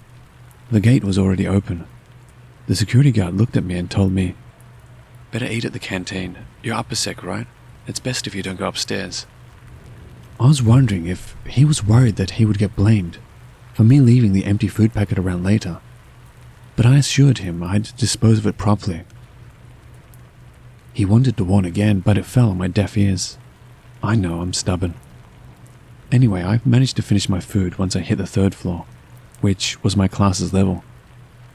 I threw away the empty containers properly like the good boy I was. Then, since I was early, I checked my phone. 5:36. Still early. Generally, the entire school still wasn't lit, so it was eerily dark and empty. I was used to it though. But then, thoughts started swimming in my head. There was once a murder that happened in our school. I'm not sure about the facts, but a woman committed suicide in one of our level 3 classrooms. Curious, ballsy, and overall stupid, I decided to investigate. I peered into every classroom, using my camera phone to videotape my progress. After scanning, I would enter the classroom, walk into the middle and do a 360 scan. Anyway, this went off without a hitch until I reached the fabled haunted classroom. As soon as I peered into it, I felt my adrenaline spike. There was indeed a woman. Her back was facing me. She sat on one of the tables, staring at the cupboard situated at the back of every class. I quietly positioned my phone to videotape her. I remember her turning around to face me. What I remember of her face still sends shivers up my spine. It was completely flat, smooth, and gleaming white. This woman didn't have a face. And then I blacked out. I woke up at exactly 7:36. The class was greeting the teacher and my partner was nudging me awake. I quickly stood up and greeted the teacher. I recalled my head hurting like crazy, and I was unconsciously checking my phone. It was indeed 7:36. I was freaking out. How the hell did I get into my classroom? which was at the end of the school. The haunted classroom was the third from the staircase landing. My class is the class furthest away from it. I was wondering what happened to me during that 2 hours I was out. Anyway, we had to sing the national anthem, so I left the classroom to gather outside my class to sing. After the anthem and pledge taking, I noticed as I was entering the classroom, the faceless lady was among us. I saw her staring at me among the rush of students. I choked on the water I was drinking and tried to get a second look, but she was gone. Then I remembered my phone had a video. I wondered if I had her on film.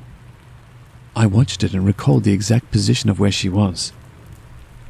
What was in the video, however, was a misty white reddish thing. Then the video cracked up into static. I noted this was about the time I blacked out, but the static stopped and I saw the white reddish thing filling up the whole screen. I deleted the video at that point, and throughout the whole day I kept catching brief glimpses of her when I least expected it.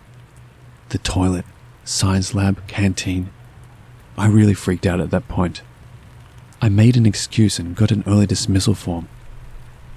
It was 11 when I finally couldn't take it anymore. As I left the school, the security guard stopped me and chided me. "See? Told you to eat in the canteen. What did you see?" I related what had happened. He spoke quickly. "She must have possessed you during those 2 hours. Never mind. Go home. Talk to your elders and ask them to bless you. It will be fine. And if anyone calls your name, just don't look behind. Turn your whole body around." This time I listened to his words and headed home by cab. I plugged the MP3 into my ears and played music as loud as my eardrums could take to drain out any other noises. As soon as I reached my home, my grandmother knew what happened and quickly let me in. She asked me to stand in front of an effigy of the goddess of mercy, and she blessed me. I headed for the toilet soon after. What I saw in the mirror was scary. My face was pale, very pale, and I had blood trickling from my temple to my neck. I quickly washed away the blood, took a bath, applied some first aid, and slept. I woke up at roughly 9 that night. I knew I was dreaming, but I couldn't recall what it was. But as I thought hard about this, I recalled what I was dreaming. The faceless woman. We looked at each other face to face throughout the whole dream. This happened a week ago. I'm still having the nightmares, but it's getting less and less. And I hardly see the faceless woman anymore. Thank God, actually.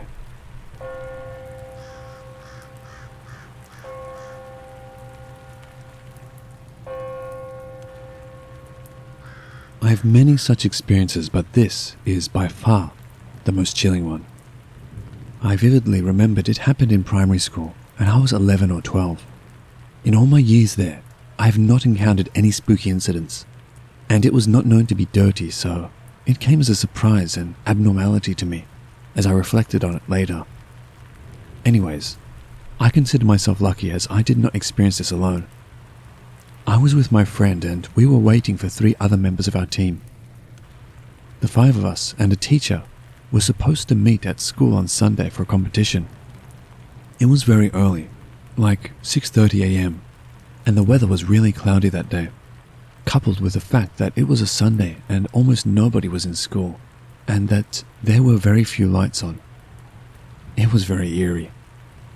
The only people we met were a teacher walking across the corridor on the 2nd floor towards the staff room, and a cleaner auntie, or otherwise known as a janitor.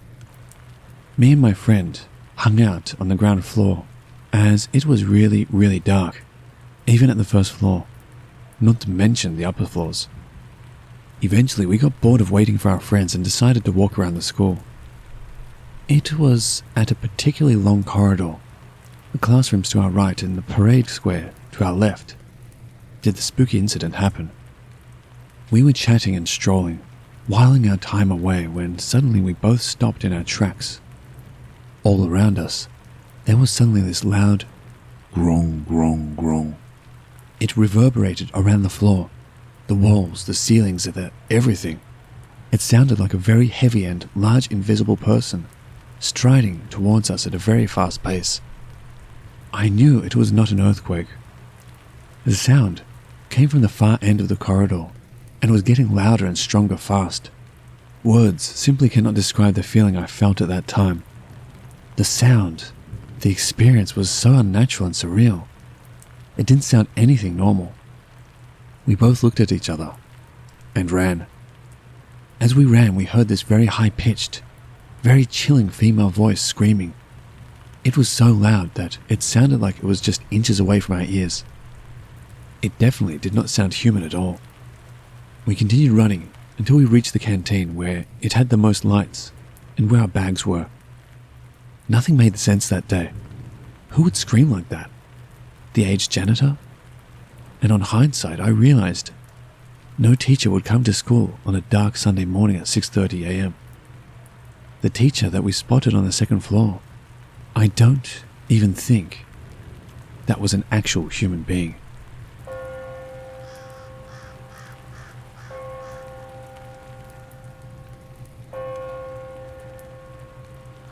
This was something I personally experienced in my old primary school.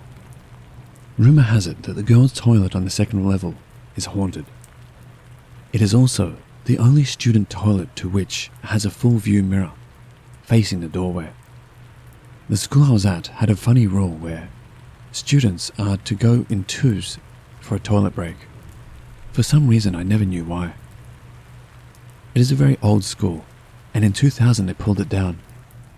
It was called BKPS, short form, located at Kallang. It was after PE, where students were then required to change out of their PE attire to normal school uniform. As there was more than one class taking PE each time, the toilet was usually full, as everyone was changing out of their attire. Thus, I went to the toilet located at level 2. Now understand this. I've used this toilet many times, as it is one of the cleanest toilets in school. However, little did I know that that day would be my last visit there.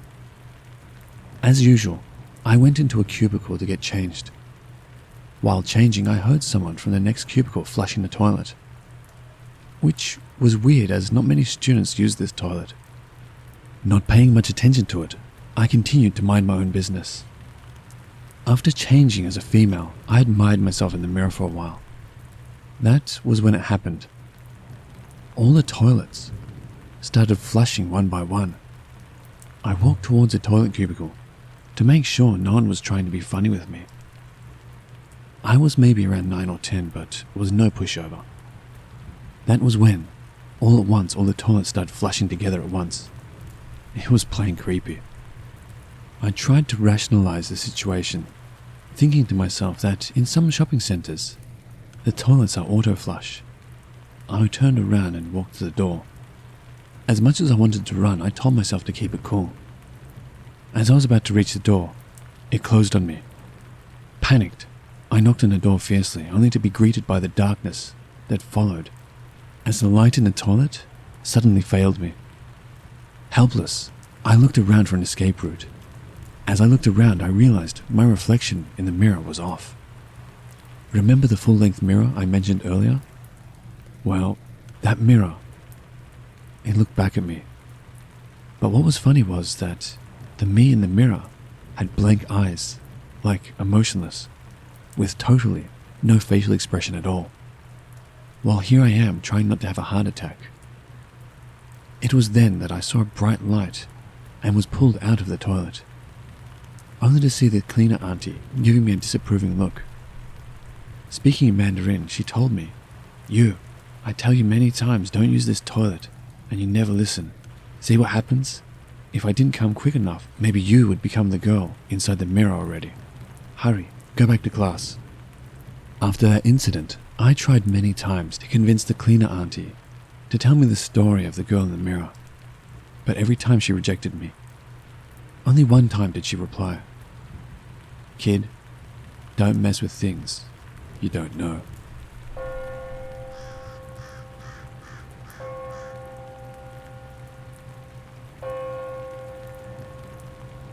Here is a story from an old school in Ipoh, the Anderson School. a prestigious school that Perak royalties attend, is now 123. It opened in 1909.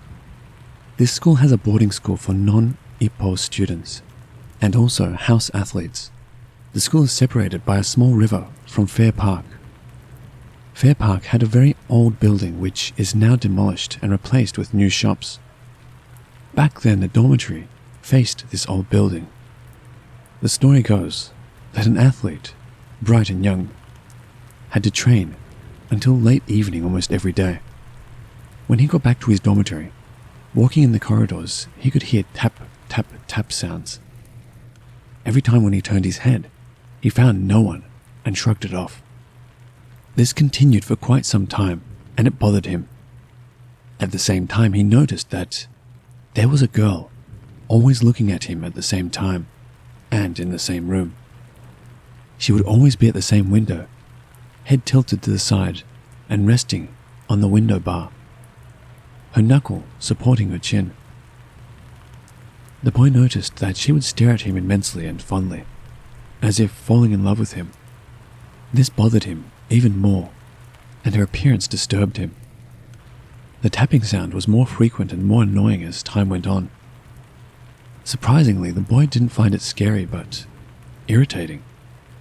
Every time he looked back, he found no one. One day, after he had performed his training routine, he walked back to his hostel and headed to his room. This time, he heard the tapping sound again. He stopped to listen carefully, and the tapping sound stopped too. When he sped up, the tapping tempo increased. Irritated, he turned his head to look back again, but this time he did something differently. He looked at the ground. To his horror, he saw the girl was crawling on the floor, following him and making the tapping sounds with her elbow. Her lower part of the body was gone, so she needed to crawl for mobility.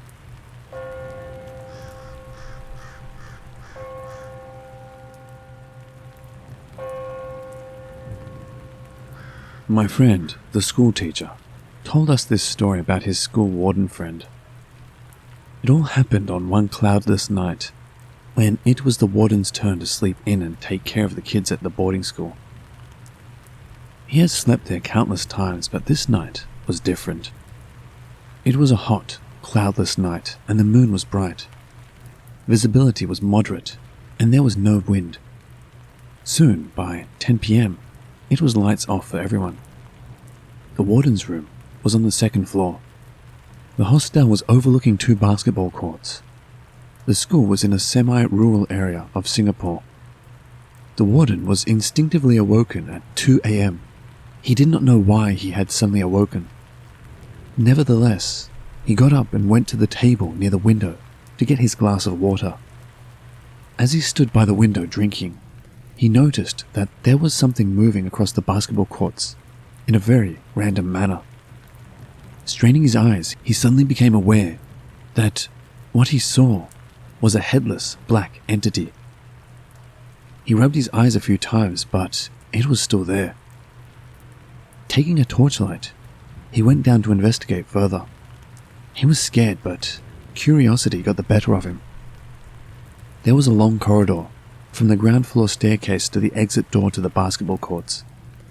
When he was starting to walk along the corridor towards the exit door, he became aware that the exit door was open.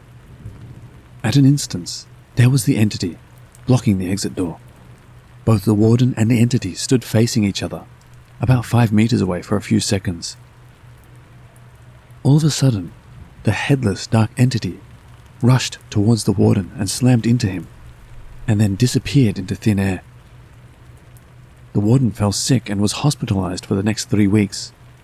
He never returned to the school, even after he had recovered. He had applied for a transfer to another school with an official recommendation letter from the hospital psychiatrist.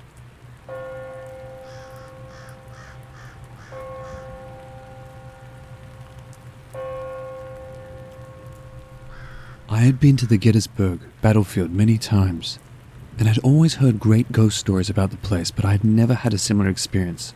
and I was getting increasingly suspicious that these stories might be fictional. Nonetheless, finding myself in Gettysburg one evening, I decided to drive around the battlefield and see if my ghost hunting luck might improve.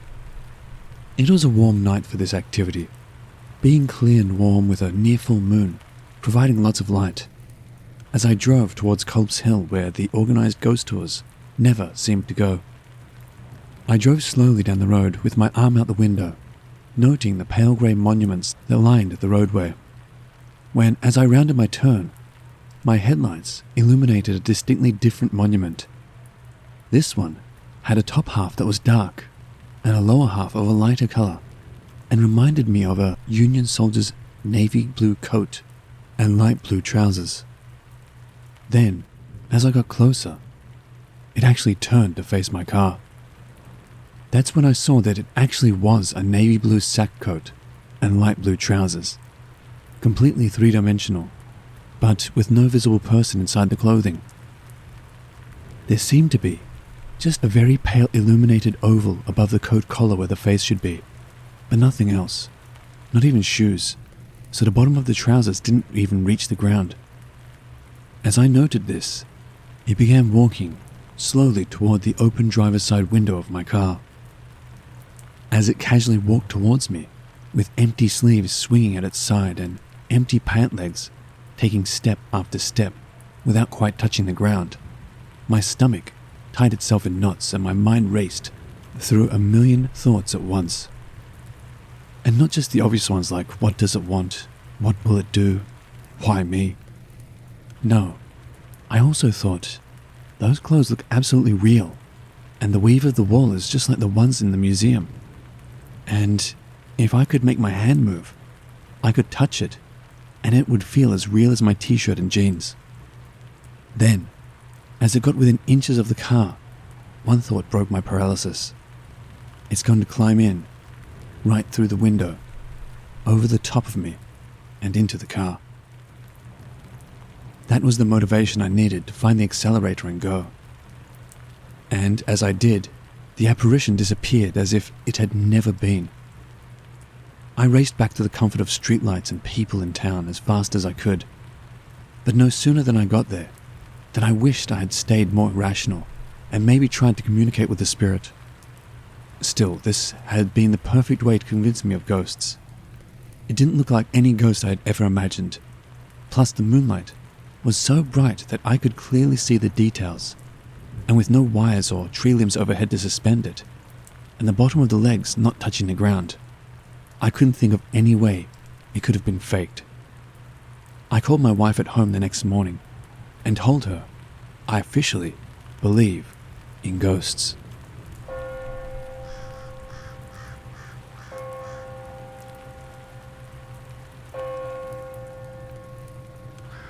Well, this is my first time posting on r/paranormal, but I think my experience is extremely notable. I actually remember everything like it was yesterday, even the date. It was on the night of December 28th, 2008. I was 14 at the time. I had just seen a Hershey Bears hockey game with my Boy Scout troop, and was taken by my parents to a party that was being thrown by my father's friends from college. This party lasted late into the evening, and in order to get home, we had to pass the Gettysburg battlefield on Lincoln Way, 30 West. After we passed through Gettysburg at about 1:30 a.m., I looked out to my right, towards the battlefield and the peace light. What had caught my eye was a man on horseback with a Civil War-style officer's hat. At first, I thought this was the monument, because I had passed through that area a number of times beforehand during the day. I knew there was a statue of a man on horseback in the area. However, after staring at this object long enough, I noticed that the object was moving away from Gettysburg, and I even saw the horse's head moving as it trotted along. There was also a light in the distance that passed behind the man's head as he rode along, showing his head's movement. There was also a line of black mass extending from the road towards the peace light and the tree line. My father caught a clear view of the man on horseback and this mass. He told me later that that was a line of Confederate soldiers crouched on the ground. However, what shocked both my father and I was these little blue lights that seemed to be all around the tree line, between the open field and the peace light. I later returned to the battlefield to see the statue of the man on horseback, to determine if what I saw was simply my imagination. However, when I saw the statue, it was facing as though it was riding towards Gettysburg. It was an experience that I shall never forget.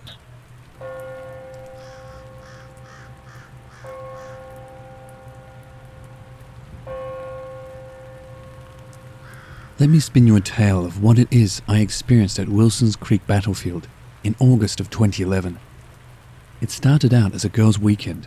My mother, sister and I decided we were going to have a girls' weekend before I had to go back to college later in August. With Mum and I both loving history and my sister willing to play along, we decided we'd go to Wilson's Creek Battlefield, which is near Republic, Missouri. It is one of the more famous Civil War battlefields in the state of Missouri, and was only about a 2.5-hour drive from our home. After going to the battlefield, we were going to swing up to Kansas City for the night and enjoy Kansas City during the day. Only another 2.5 to 3 hour drive. We weren't worried about time. We had plenty of it to spare and had no set schedule. When we arrived at Wilson's Creek Battlefield, we toured the small museum and obtained our tickets to go into the park to be able to drive the circle that has been set up. The battlefield is broken down into several stops, 8 to be exact. The first 2 stops were fairly uneventful. We found where the old mill site was and were able to get a look through the windows of the old large house that sits up on the hill. At the third stop, however, in order to get to what is known as Edward's Cabin, you have to walk roughly 3/4 of a mile down the hill, and then another half mile across the flat and over the creek. Mind you, this is in August in Missouri, and is hot, humid, and just plain out unpleasant. When you are making your way down the hill, you cross over a small bridge, and then have the option of turning left, right, or going up a steep hillside. At this point, my mother and sister had given up. The sign originally had said only 3/4 of a mile or so, and they told me if I wanted to press on, they'd wait for me in the shade of the trees on the other side of the bridge. At this point, I'd made it that far, and decided another half mile was worth it to see what it was we'd come to see. So I continued on my way, crossing over the larger bridge and making it to the house. When you reach Edward's house, it is sitting in the middle of the field, and about 50 yards from the house is a large placard explaining that the house that sits on the site is not the original house that sat there, but it's original to the time and was moved after the original house was destroyed. It also explains a bit of the history, how it was used, etc., etc. While reading this sign, I felt the ground give a little shake, and I looked up. As I looked up at the house began to shake more, and so did the ground, except it wasn't a constant shake. It was a shake like you'd experience during heavy artillery fire or cannon fire. After only 10 or 15 seconds though, it stopped. While thinking it was strange, I was still determined to see the house. The grass was tall enough that when walking straight up to the house, I didn't see the stairs on the right-hand side. So I walked around the house from the left-hand side. When I arrived at the back of the house, there was a door. Being the curious person I was, I went up the stairs to try and open it, but it wouldn't budge. Shrugging it off, I continued around the house until I found the stairs that I had previously missed, and went up to the front door to find it opened easily. Inside, there was little to nothing. Dust, an old fireplace, and an otherwise empty one-room building. My curiosity, however, got the better of me, and I went to open the back door, curious if it would open. Without a hitch, with little to no pressure, the door opened, no problem. Weird. After seeing the inside, I started back towards the car. By this time, it had probably been 30 minutes or so. My mother and sister had grown tired of being in the sweltering heat, even under the shade of the trees, and had gone back towards the car for the AC, though not uneventfully. When they decided they had had enough of waiting, they started back up the hill. About 5 minutes into their walk back up the hill, my mother heard someone call out, "Mom!" She looked at my sister and asked if she heard it, to which she responded she hadn't. so they kept up. Not even 20 steps further up, my mother once again heard, "Mom!" But this time, so did my sister. They stood still for a moment to try and determine where it was coming from, only to start up the hill again. And to hear, a third time, someone yell, "Mom!" Now, you need to understand, we were the only ones there. There hadn't been anyone before us, and we hadn't seen anyone after us. The people in the visitor's place even welcomed us as the first guests of the day, at a little before noon. My mum and my sister just laughed it off and went to the car. When I finally arrived at the car, they were both laughing, and my mother looked at me and asked, "Oh, did you lose your mummy?" Only to fall dead silent when I asked her what the hell she was talking about. That I figured that they'd grown tired of waiting for me in the heat and had moved back to the car when I wasn't back in 10 minutes or so. We continued to the different stops, viewing 2 of the battlefields and a battery. My mother had problems with the battery. When she crossed the bridge to look at the cannons, she became physically ill. But when recrossing it, the symptoms were gone. She'd cross again only to get sick again. I quickly looked over the cannons and returned to my mum's sister in car. And we started back down the path to the 7th stop, Totten's Battery and Bloody Hill. While on the way towards Bloody Hill, things turned stranger.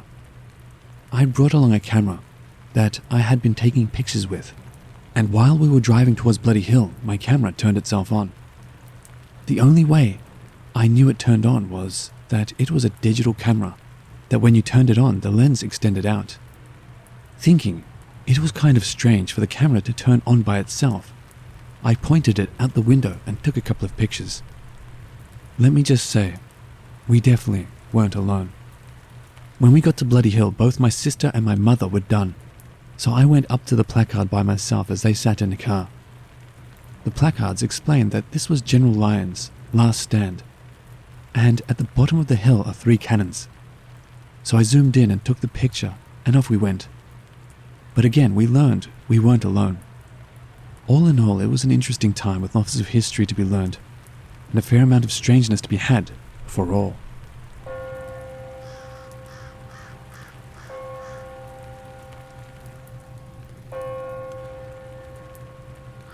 I've never told anyone about this, except my mom, because I don't think anyone else would believe me. When I was 13 or so, my parents drove our family from Texas to Virginia to visit family. My mom is all about things being educational and killing 2 birds with 1 stone, so one of our stops was in Gettysburg. We took a day to tour the town and the battlefields, and then we're supposed to stay in a B&B that night. The B&B was located either right on or very, very close to one of the battlefields. I don't remember which it was. The entire town was super creepy, and the B&B had a weird feel to it. Like there was a tension in the air. We checked in and everyone went to bed. Around 3 a.m., I woke up, completely alert. Despite it being mid-July in a 19th century building with a window unit AC that limped along just enough to keep the temperature below 80, the room was ice cold, and there was something standing next to me. I'm very glad I had the presence of mind to not open my eyes, or even move an inch. I'm pretty sure it knew I was awake anyways, because after about 30 seconds, I could feel it lean down and look me straight in the face. It did not like me or my family. It wanted us out.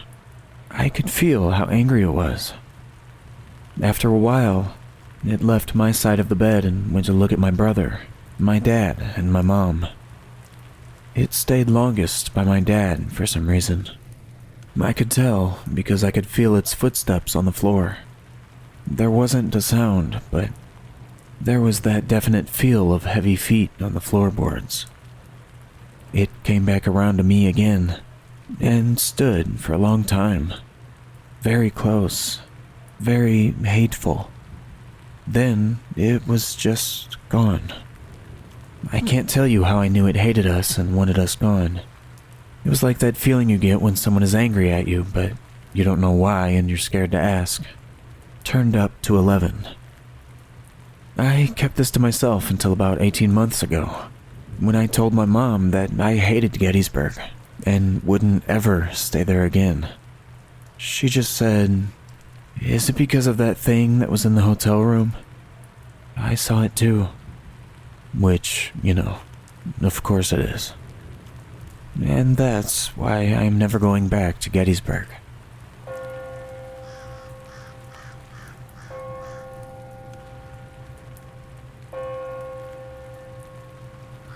I was around 18 at the time of my experience, and it happened at the Oriskany battlefield. For those unfamiliar with the Battle of Oriskany, it was considered one of the bloodiest battles of the Revolutionary War. I want to get into my experience, so I will quickly sum up the battle that took place on this site, August 6th, 1777. As the story goes, around 800 patriots were marching to a nearby fort when they stopped at a small creek to drink some water before continuing their march towards their destination, which was 6 miles away. The creek is located at the bottom of a ravine and has 2 fields on each side, with it being more heavily wooded at the bottom around the creek. A large force, mainly consisting of Native Americans who were British loyalists, had picked this spot to set up an ambush, which had caught the Patriots off guard, and started the battle, which resulted in over 400 deaths. Rumor has it that the small creek at the bottom of the ravine ran red for some time after the battle, and that many of the injured men left behind had an agonizing death due to their injuries and being subjected to the elements. Getting back to my experience at the battlefield, I've had many unexplained things happen while at the battlefield, but I'm going to tell the one that scared me the most. I had gone to the battlefield during a summer's night with one of my close friends.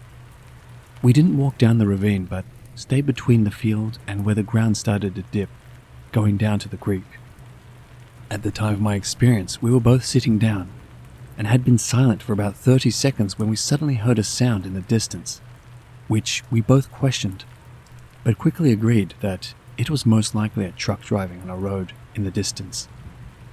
It was within the first 5 seconds after we stopped talking that whatever was around us had made itself known. Both our heads were facing the same direction, and we suddenly heard a very distinctive deep breathing behind us. The best way I can describe the sound is if someone was gasping for air through only their mouth, but they were doing it at a much slower pace than someone who might actually be gasping for air. At this point, we looked at each other, and the sound became louder and louder, and sounded as though it originated from 3 feet behind our heads. I wish at that time we decided to stay and try to debunk the situation. However, it didn't take long before we ran away. What was rather interesting is how the sound followed us as we ran. It was as if no matter how fast or far we ran, the sound's origin would always be 3 feet behind our heads.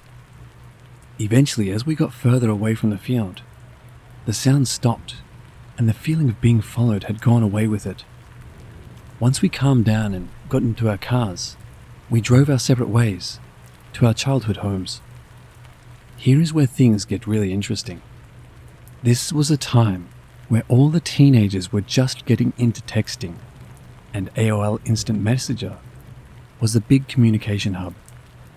Like most kids around my age at that time, I would always go on AIM for an hour or so before bed.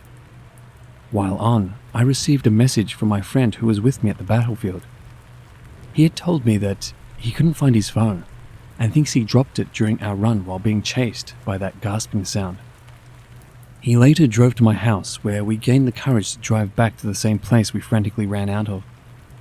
We cautiously walked side by side into the battlefield to retrace our steps, while I kept calling his phone to see if we could hear it vibrate or see the small caller ID screen light up on front of the flip phone.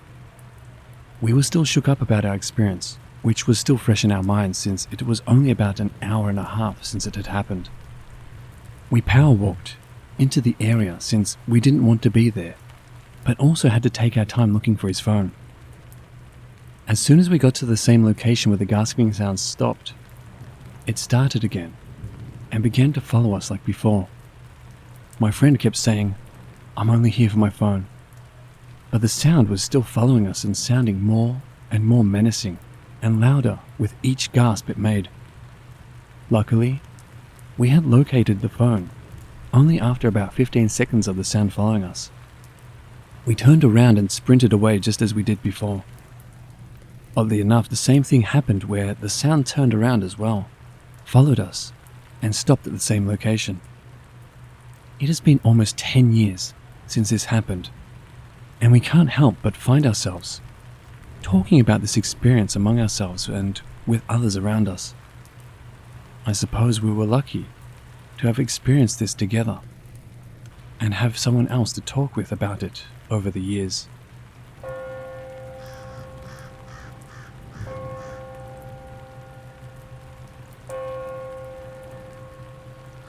So this weekend, my husband and I made our first trip to Gettysburg, Pennsylvania. We stayed at an inn that was once inhabited by a girl named Tilly Pierce and her family. And during the Civil War, the house was a makeshift hospital. I've never had any experiences with the paranormal, so I wasn't expecting to here, even though it's said the house is haunted. The first night we stayed there, Sunday, we decided to take a walk around town around 9:30 or 10 p.m. While we were getting ready, the light on the nightstand was flickering like crazy. Creepy, but could be explained, so we just unplugged it. We headed out for a walk and no one was out. It had just rained and the bars and restaurants were closed, so not much to do, but we were new in town and wanted to scope things out for the daylight. We got back in at almost midnight, climbed up the creaking stairs and to our room. To briefly describe our room, it was a street view room that sat above the dining room area of the house. The other guests in the inn were fast asleep by the time we got back. We sat on the bed for about 10, maybe 15 minutes, and out of nowhere, we heard a young girl start singing. I'd say mid-song, no music. The song sounded like some type of hymn, or maybe a popular song among the young people of that time. After about 30 seconds of singing, a muffled woman's voice, almost scolding, said something like, "You're 15, and that's all we could make out.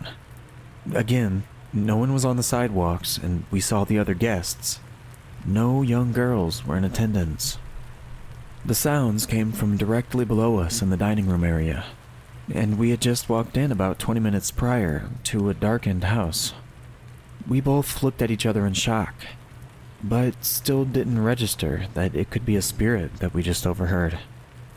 Monday came and went, and Tuesday morning we gathered for breakfast at the dining room table of the inn with the other guests. The innkeeper was talking about the history of the house, and had mentioned that he brought a psychic in, and she had felt the presence of a young girl, possibly Tilly. Another guest says, "Wasn't she 15? My husband and I practically broke our necks looking at each other when we recalled what we heard Sunday night. Now, Tilly didn't pass away in the house, or even Gettysburg, but could it be a residual haunting? We both heard it so clear and loud. It was like we were hearing a snippet of a memory, but it wasn't bad or scary. It was actually very beautiful."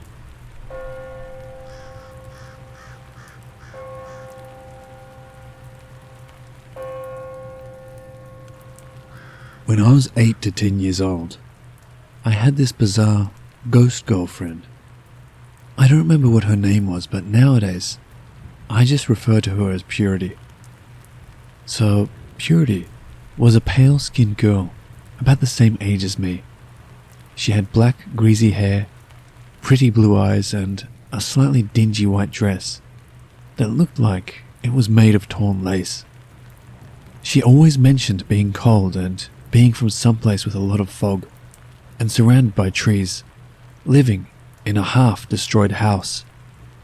I remember the house looked like it was burnt down, and I specifically remember one room having black and white tiles, possibly the kitchen.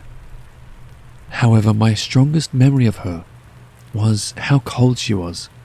She always complained about it. What was so unusual about her was the fact that I was a really innocent child. I was lonely, sure, but there was no way I would have been able to imagine her, since I was too innocent at the time to make up something as depressing as her. She left me after maybe a month or two, and when I was about 16 years old, memories of her came back to me like a ton of bricks. At the time, I felt a heavy sense of guilt, as if I somehow killed her, and was borderline obsessed with this girl and who she was. I slowly gave up, but I never quite got her out of my mind ever since. I'm 18 now. She seems to come around whenever I'm depressed, and she won't stop accusing me of somehow abandoning her when she needed me the most. I can't see a picture of a girl in a white dress without memories of her rushing back to me. Despite all this, I, for some reason, don't want her to leave me. I suppose her memory is kind of comforting to me, as she was the only friend I had at that time. It is making me sad that I'm slowly losing memory of her, and I fear that I may have already forgotten key parts of her. The reason I know that her memory is fading is from rereading my old diary entries that mention her and finding key aspects of her that I've forgotten. This is normal, as I've had memory issues throughout my life. To this day, I'm still not really sure what she is, though I'm open to any suggestions as to what she might be. Whenever I talk, write, or sometimes even think about her, I start shivering and spazzing out of control, and parts of my body become harder to control and become sore, as if I'm freezing cold. With her being on my mind right now, it's really hard to think straight.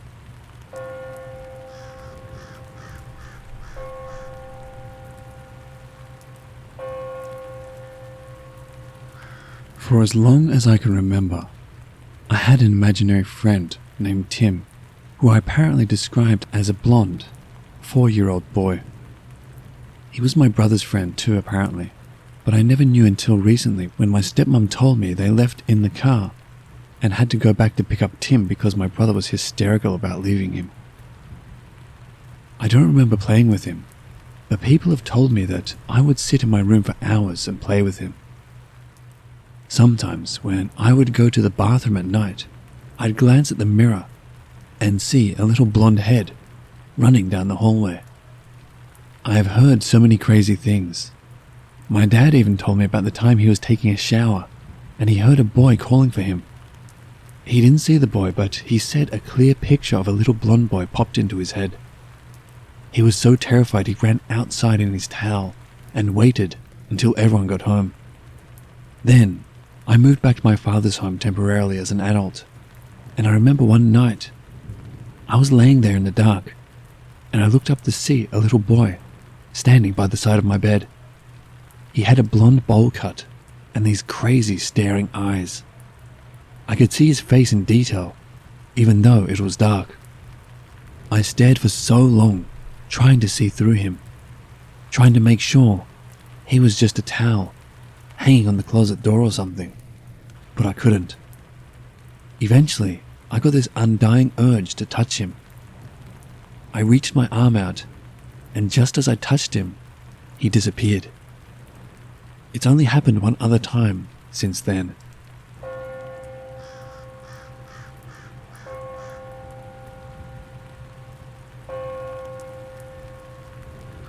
I live with my fiancée and her 2 daughters, and we've lived together over a year. We just moved to the south, but had previously lived in my home state, which was in Ohio. We'd lived in a crappy apartment in a not so great part of town. For a while there was nothing. The youngest seemed really happy, but after she turned 4, I noticed she began to tell us she played with Harlow. My sister has a daughter with that name, so I thought she meant her cousin and dismissed it, until one day she told me Harlow is a vampire. I dismissed this again, but over time things did get creepy. We'd hear her talking to nobody. She does talk to YouTube videos, but this would occur when they were not on. and she would insist that Harlow was real.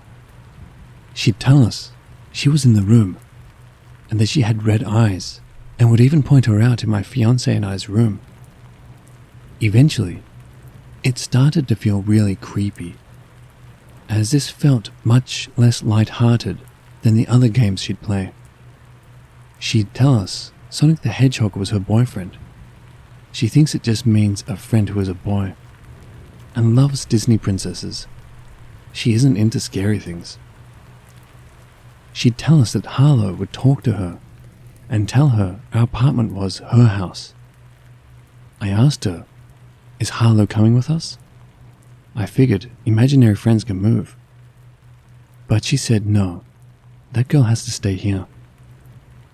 And that Harlow was mad she was leaving. Since we've moved, she's rarely brought her up. She still brings up Sonic, but when I ask her about Harlow, she said, "That girl stayed at the house." I'm probably overthinking this, but she talked about her so in depth, and I firmly do believe little kids can sense more than we can. It just creeped me and her mum out, and I wanted to ask people's opinion. I haven't found any news of murders in the apartment complex. The town does have a bit of violent crime, and does have yearly homicides, but I couldn't find anything there.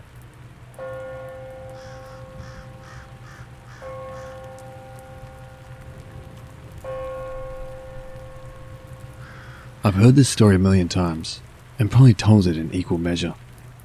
It's a story about me, but it's not my story. My aunt has been telling me this story for as long as I can remember. I have vague memories of it happening. I was about 6 and had an imaginary friend called Sonny, and I remember having strange dreams about him. My Aunt Maura wasn't my aunt by blood. She was married to my Uncle John, who was my father's older brother. Every Sunday she would go to the graveyard to put fresh flowers on her parents' grave. One Sunday, she decided to bring me along to help out. As she cleaned the grave, I turned to her and asked if Sonny was buried around here. She went pale white, as if she had seen a ghost. She asked who Sonny was, and I told her it was my friend, who I dream about. She asked me to describe him, and I told her about a boy in a grey suit, who carries a brown book with him. In my dreams, I stood holding hands with the boy as he held tightly to his brown book. We watched quietly as a white coffin got lowered into the ground. I turned to the boy and asked him who was being buried. He looked at me with a sad glint in his eye and told me the boy's name was Sonny, and suddenly I would wake up. It turned out Sonny was my grandfather's brother, who had died when he was 12 in a swimming accident when they were on holiday in a place called Kilkee. My family never talked about Sonny. Nobody ever met him because my grandfather was still only a child himself when he died. It wasn't a shameful secret or anything. It was just one of those things. He probably was mentioned, but long before I was ever born. The strange part of the story is, when they buried Sonny, they buried him in a grey suit and with a brown book.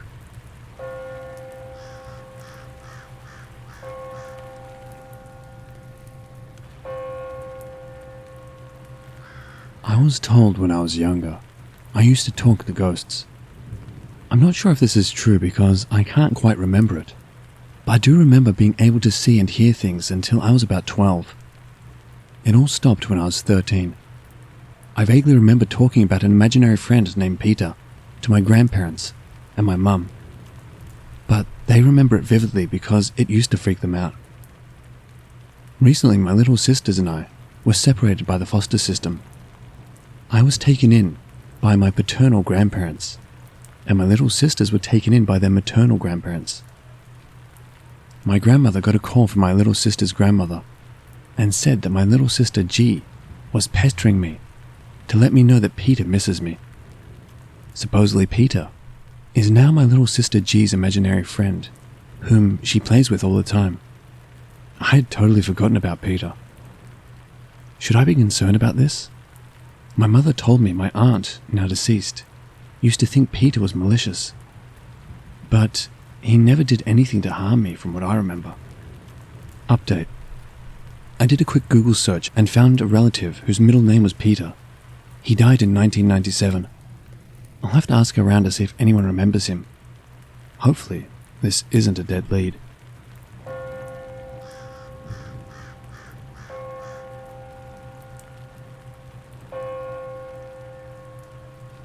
When I was in the age span 2 to 8, I had an imaginary friend named Nobody. It all started with me and my mum moving into an apartment above a disco. My mum went to work while I went to kindergarten. Because I didn't have a lot of friends back then, I mostly played alone when I came home.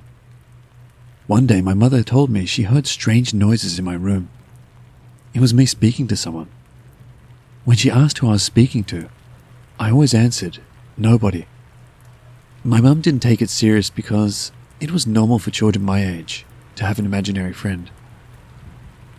Things got serious though when, after a few weeks, I started to stay awake during nights. I stopped eating and also was too scared to enter my home. When my mum asked me what was wrong, I only said that she is scaring me. And when my mum asked who she is, I answered again, nobody. After a week, everything seemed fine again, but Mum was concerned, so she asked me about Nobody. What does she look like? She had shoulder-length brown hair, was really tall, had a hole in her head, and a lot of blood on her body. What did she do? She mostly just stood there, watching me, and when I asked her questions, she either nodded or shook her head. Did she tell you anything? No, she doesn't speak. My mum wanted to find out more about our apartment because this all started when we moved here. Turns out, in the next apartment, a woman got shot by her husband because he thought she had cheated on him. She told me that my description matched with the woman who got murdered. Now, my mum never told me anything else about her, and I hardly remember her. All I know is how she died, when I stopped seeing her, and that was when I was 8 and at Grandma's. I ran up to her when we were taking a walk. I pointed at the water and screamed, "She is dead. She fell in the water and drowned." I don't know what that means, but yeah, that's my story. Now, if any of you guys have a little knowledge of ghosts or ghost types, do you know what kind of ghost Nobody was?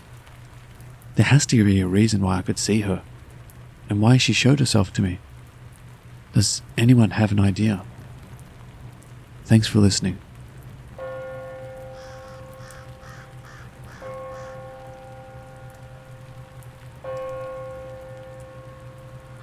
Okay, this story's been creeping me out for a long time, and I think about it a lot.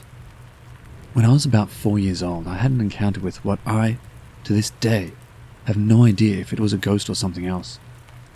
To give you guys an idea, my room was large with 2 doors on the left wall, one leading to the bathroom, that door being closest to the wall in the back, and one to a closet, that door being basically right next to the entrance. I was, for some reason, playing next to the bathroom door, and I remember that I knew for a fact that the bathroom door was locked. I remember I was having fun until I saw it. The bathroom door opened slowly, as if someone was trying to peek through. That's where my memory is different. In one version of it, I remember seeing a woman walk out, a gorgeous woman that seemed to be in her early 20s. She had brown hair, and her outfit's engraved in my memory. She was wearing a dress, like the dress you imagine princesses or queens wore. The dress was blue, but it faded to red and orange, ending in yellow. She walked up to me and kneeled next to me. I remember talking to her for a while and basically becoming friends with her. Keep in mind, I have just one sibling, and he was 12 at the time. In the other version, a young boy that looked to be about 8 walked out. Same brown hair as the woman. A t-shirt whose colours were very similar to the woman's dress, except for the order. It was mostly red, fading to orange and yellow and then a bit of blue. He had white pants as well. In both versions, they talked to me and became my friends. I talked to them for a long time, years in fact. And I can even say we had become close friends. My memories of everything that happened with them are the same. If I was, say, playing tag with a boy in one memory, I was playing tag with a woman in the alternate version of it. I remember a few arguments I had with them, and in those memories they left for a week or so. But the memories with the woman were different. In those memories, she didn't leave because she was angry. She left because something important came up. She told me so. But the boy left the same days as the woman did because he was angry at me, like a petty child. Another thing I find strange to this day. One day I asked them what their names were. I got 2 different names. The woman said, "I go by many names. The most common one I've been called is Caitlin, but you can call me whatever you want." On the other hand, the boy simply said, "I don't have a name." In both versions, I wound up giving them a name, Panfleto. I'm Mexican, by the way. I don't know why I gave them that name. For one, it's a masculine word, and it's not even a name. My friends from school knew they existed, but I can't remember if they knew about the woman or the boy. I only remember telling them. We always joked that I had an invisible friend, and even grew to want to know more about them, so I told them what I knew about Panfleto. After I told my friends, Panfleto left. They disappeared, both of them, but the memories I have of it are different. In the memory where the woman left, we were talking, sitting down on the floor when she stood up. This is where the memory gets weird. When she stood up, she looked at me with a gentle smile on her face and said goodbye, that we'd never see each other again. She looked up at the sun and, I kid you not, she sprouted wings. She flew away, and that was the last time I saw her. The boy, on the other hand, just disappeared. Basically, poofed right out of existence. I have another story. It's about the imaginary friends I had after Panfleto disappeared. But I only wanted to share this story. I swear on my life, this isn't fake. It's a story of a memory that creeps me out to this day. Not knowing exactly what they were is what creeps me out the most. I may have even been calling a strange ghost a friend for 2 years.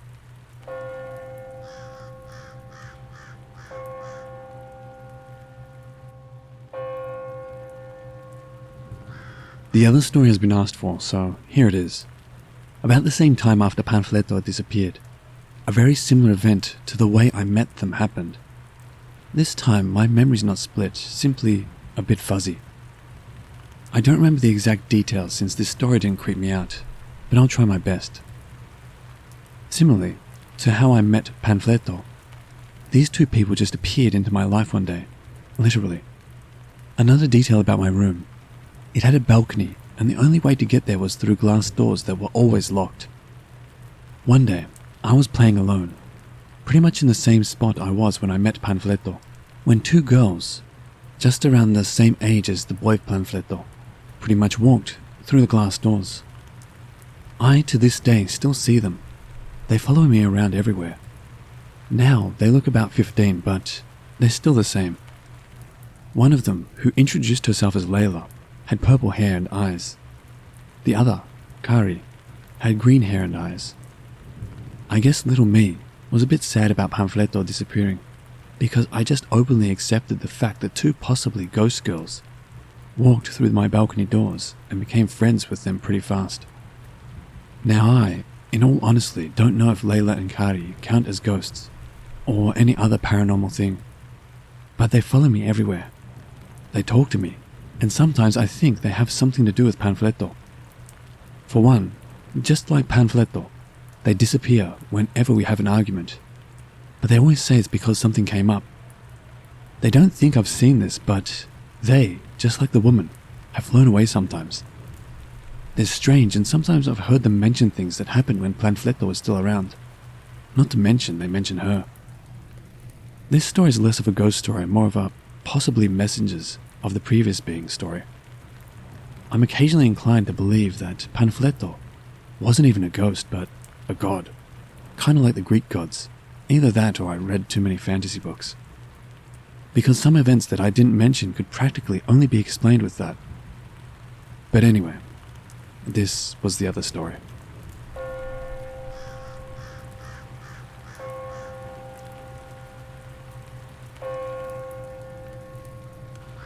This story probably occurred close to 20 years ago. I'll recount it as best as I possibly can. My brother and I were camping at a little spot called Lolsworth Creek, just outside of our hometown of Charters Towers, which sits a couple of hours west of Townsville in North Queensland. The spot we were at was a well-kept secret at the time. A tiny little patch of paradise where the water from the creek flowed over some rocks and then opened up into a beautiful waterhole. A great spot for camping. Just up the road a ways was Echo Hole, which Australian listeners may know of. So the day went by mostly uneventful. We swam, we cooked, we drank, we ate. You know, the usual. As it was winter at the time, the sun started disappearing around 7, so we lit up the campfire and started to settle in for the night. About an hour later was when the weird things started happening. It started with the fire. Now, we were pretty experienced campers. We knew how to build a fire, obviously, and we knew how to build one to last the night, which is why we were surprised, dumbfounded, and more than a little scared when we walked away to grab some things out of the car and returned to find the fire had completely gone out. It was not a rainy day. The fire was nowhere near the water's edge. It was not humid in any way.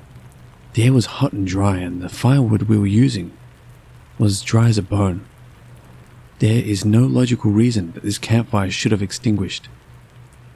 So, that was weird occurrence number 1. More than a little weird, but easy enough to brush off. Occurrence number 2 came about a little while later. We were sitting around the fire that we had since got going again. Just sitting, enjoying the peace and quiet. Now, this is noteworthy, as it was deafeningly quiet. As I said, this spot was a well-kept secret. No one, and I mean no one, was anywhere within about 20 kilometers of us.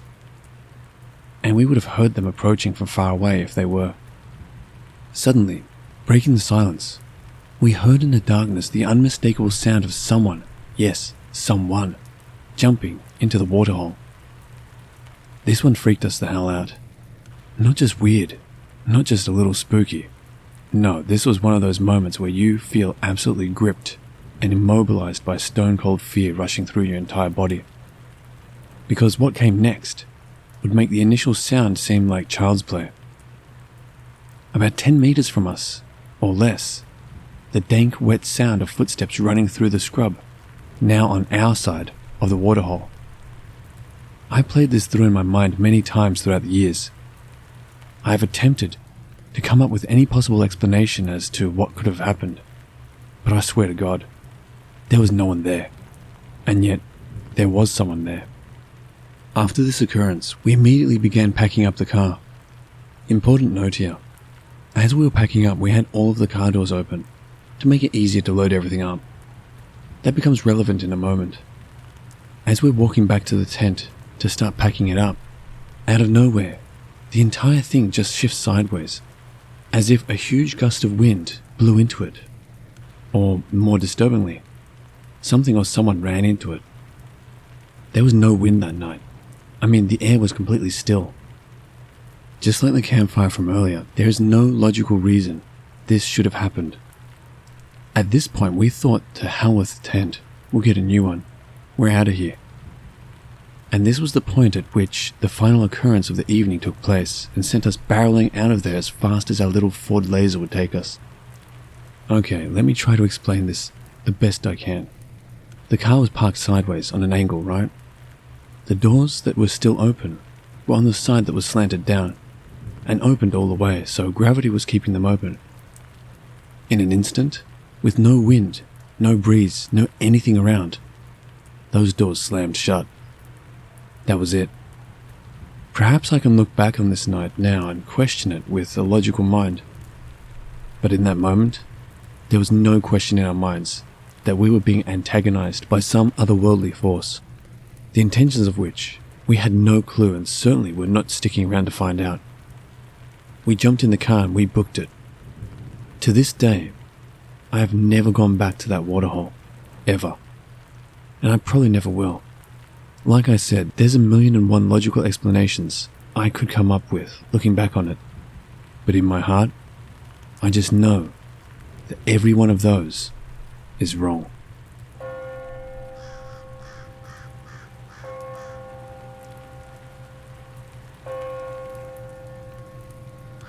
I'm telling this story in hopes that maybe someone might have an answer for me. Or maybe someone else has stayed here before and has experienced the same things we have. I hope someone has answers, because what happened still scares me, and I just hope I'm not alone.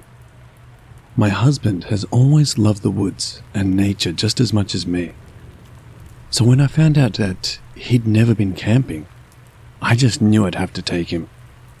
Keep in mind, I've only been camping at the beach my whole life, never in the forest. About 2 years ago, my husband and our 3-year-old daughter moved to Arizona. And being only about 2 hours away from Flagstaff, I decided to take him camping. We ended up in Williams, a smaller town 30 minutes away from Flagstaff. We loved it there. The forest was beautiful and it was so quiet away from the city. It was amazing. We didn't find a spot to camp until about 9 o'clock at night. The spot we chose was pretty nice. It was right by Coleman Lake, which isn't a lake at all, just a big patch of grass. It's a little open field, surrounded by trees. There's also a little dirt road that goes through it. And the best part was we were a good ways away from any other campers. We set up our tents in the dark. Our only light was coming from our car. When we were all done, we started a fire. Our daughter was tired, so we put her in the tent right behind us to go to bed. About 2 hours had passed and we decided to turn in for the night. At 3:28 a.m., I woke up. I don't know exactly what woke me, but I had a really weird feeling. I laid there, looking up at the top of the tent for what felt like forever. That's when I heard it. From somewhere in the woods behind me, something was walking towards our tent.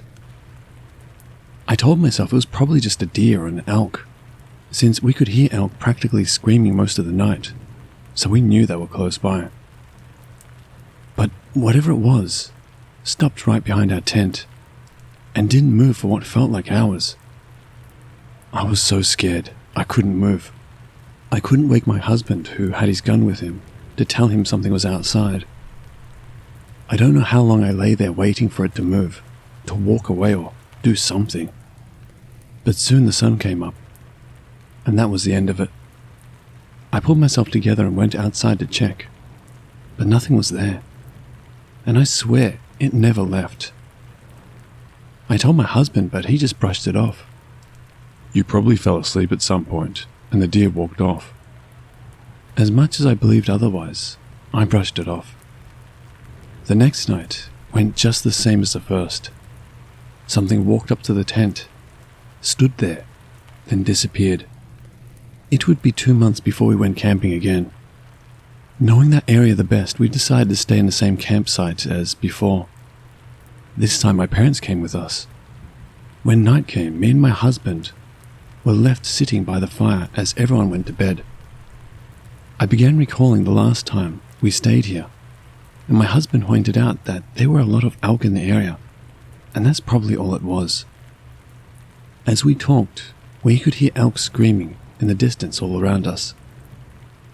At 3:29 a.m., I woke up to something walking towards our tent. I was prepared to wake my husband up this time, not wanting to look crazy anymore. But when the thing stopped once again behind our tent, I turned over to wake him up when something else happened that made me freeze. It started walking around the tent. It walked around the right side of the tent, the side I was laying on, stopped, picked something up, and began dragging whatever it was all the way to the front of the tent. It almost sounded like it was dragging a large stick. The second it got to the door of our tent, I somehow was able to wake up my husband and tell him someone was standing in front of our tent. Luckily, he has always been a man of action, so the second I said that, he grabbed his gun and opened the tent All of this took no more than a few seconds, but nothing was there. He got a flashlight and walked around the area but found nothing. He said, if someone or something was out there in front of our tent like I said, then we would have at least seen it or heard it running away. But I knew what I heard. I wasn't crazy. The rest of the night we stayed up together, but nothing happened. The next morning I asked my parents if they heard anything. My father said no, but my mother said she thought she heard someone walking around outside, but assumed it was us. And with that answer I knew I wasn't hearing things. This was real. On the next night I convinced my husband to stay up with me. We sat in a tent in silence. Around 3 a.m, my husband began to complain that he was tired. As I tried to beg him to stay awake, we heard the loudest scream from an elk I'd ever heard. Soon, it sounded like a whole herd of them came running past our campsite from behind us. Scared from how close they got, we sat up and just stared at each other for what seemed like forever. Something must have scared them. Probably a mountain lion or something. My husband said, still staring at me with wide eyes. Then, from a ways behind our tent, something started walking towards us. I grabbed his arm and told him, it's here. He grabbed his gun and jumped out of the tent the second it was behind us. But nothing was there. It took several months before I was willing to go back. I don't know how I was convinced, but I decided to give it a third try. Once again, we went to the same spot. Me, my husband, our daughter, and my parents. To spare you the repetitive story, the first night went the same as usual. However, this time my husband heard it all too. Something walking up to the tent and standing there.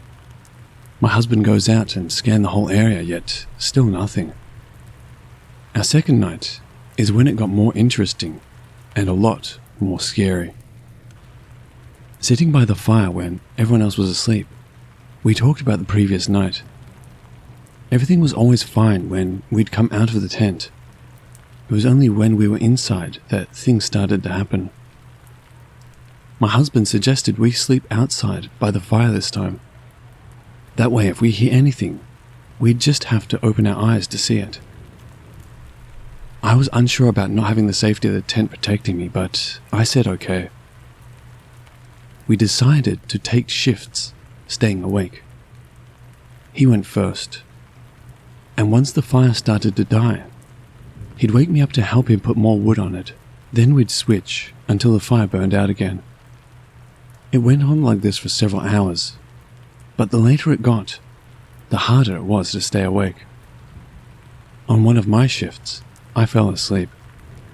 I was slowly woken up by the sound of something passing by. Then it passed again and again. It passed back and forth several times before realization hit me. I fell asleep. I sat up fast and looked around. It was pitch black, and I couldn't see anything more than a foot or two away from me. A feeling of fear came over me that I can't even explain. It was like a sense of doom. Something was out there.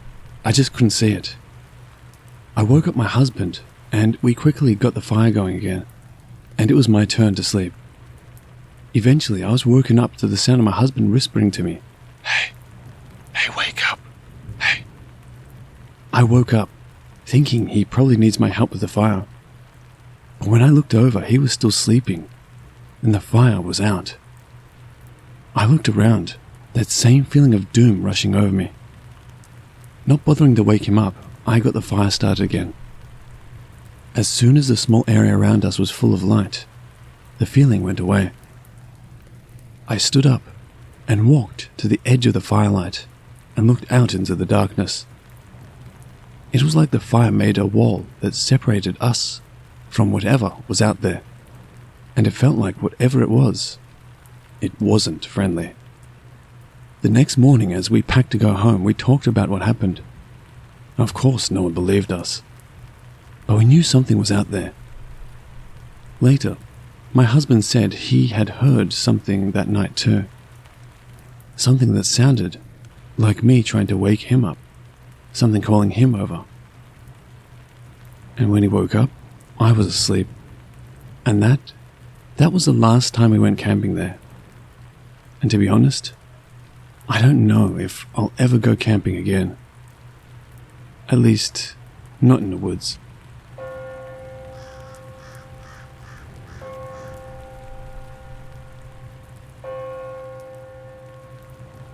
This happened a few years back at my campground. Big white shell for anyone interested. I was sitting on the beach with my brother and 2 cousins we often went camping with. It was later in the evening, maybe about 11:30 p.m, during the month of August. As we were sitting there, digging in the sand as we were still kids then, I happened to look up and out into the distance at either the best or worst time because I saw someone or something very tall from a distance. It walked right out of the water and straight into the woods. Being 12 at the time, it freaked the shit out of me, so naturally me and my brother went to investigate, while our cousins stayed behind. There were no footprints and no paths or anything for the figure to go on. It was just pure woods. Now, the next morning, there was RCMP officers coming camp to camp asking if anyone had heard any cries for help that night, due to someone who went canoeing and drowned in the lake. After hearing that, I wondered, even to this day, that maybe the figure I saw was the man who drowned, finding his way to the surface. I'm not sure. Not the most scary of ghost stories, but just a memory that's always stuck with me, and something that spooked the shit out of me, and still does when I think about it.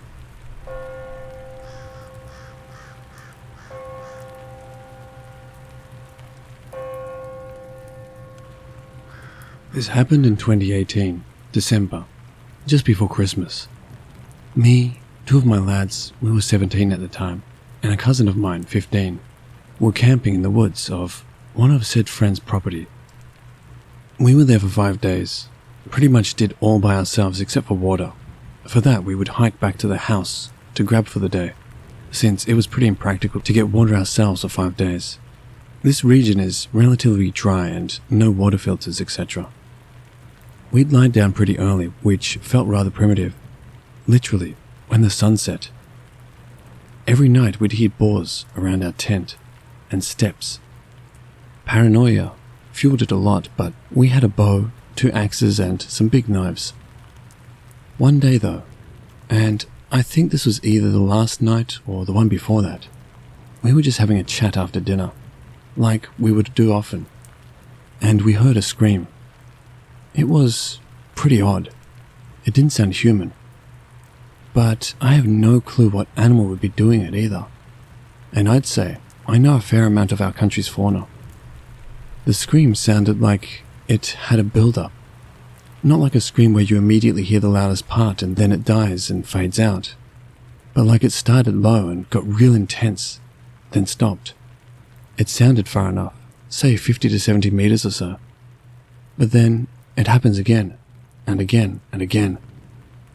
Now suddenly it's coming from more sides, and way more sides, and it was getting pretty close. It didn't sound super menacing, even though we were mad scared. It got to the point where the sound seemed like it was coming right where the campfire wouldn't shed light. I remembered that we had set up some traps for rabbits down the trail that day. So we grew as many balls as we could and went there. Bait was gone, traps unarmed, and stupid idea anyway. Rabbits don't scream like that.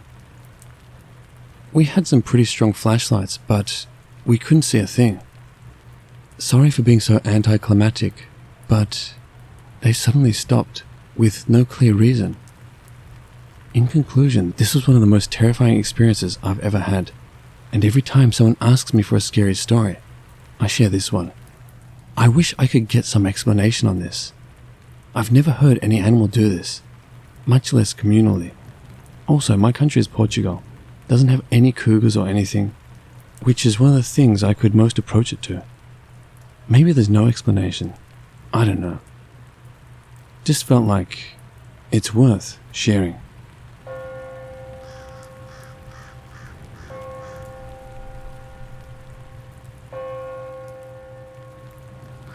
I'm freshly 18 and this takes place when I was 17. I was in a gardening class and we took this trip camping to Big Basin Redwood State Park.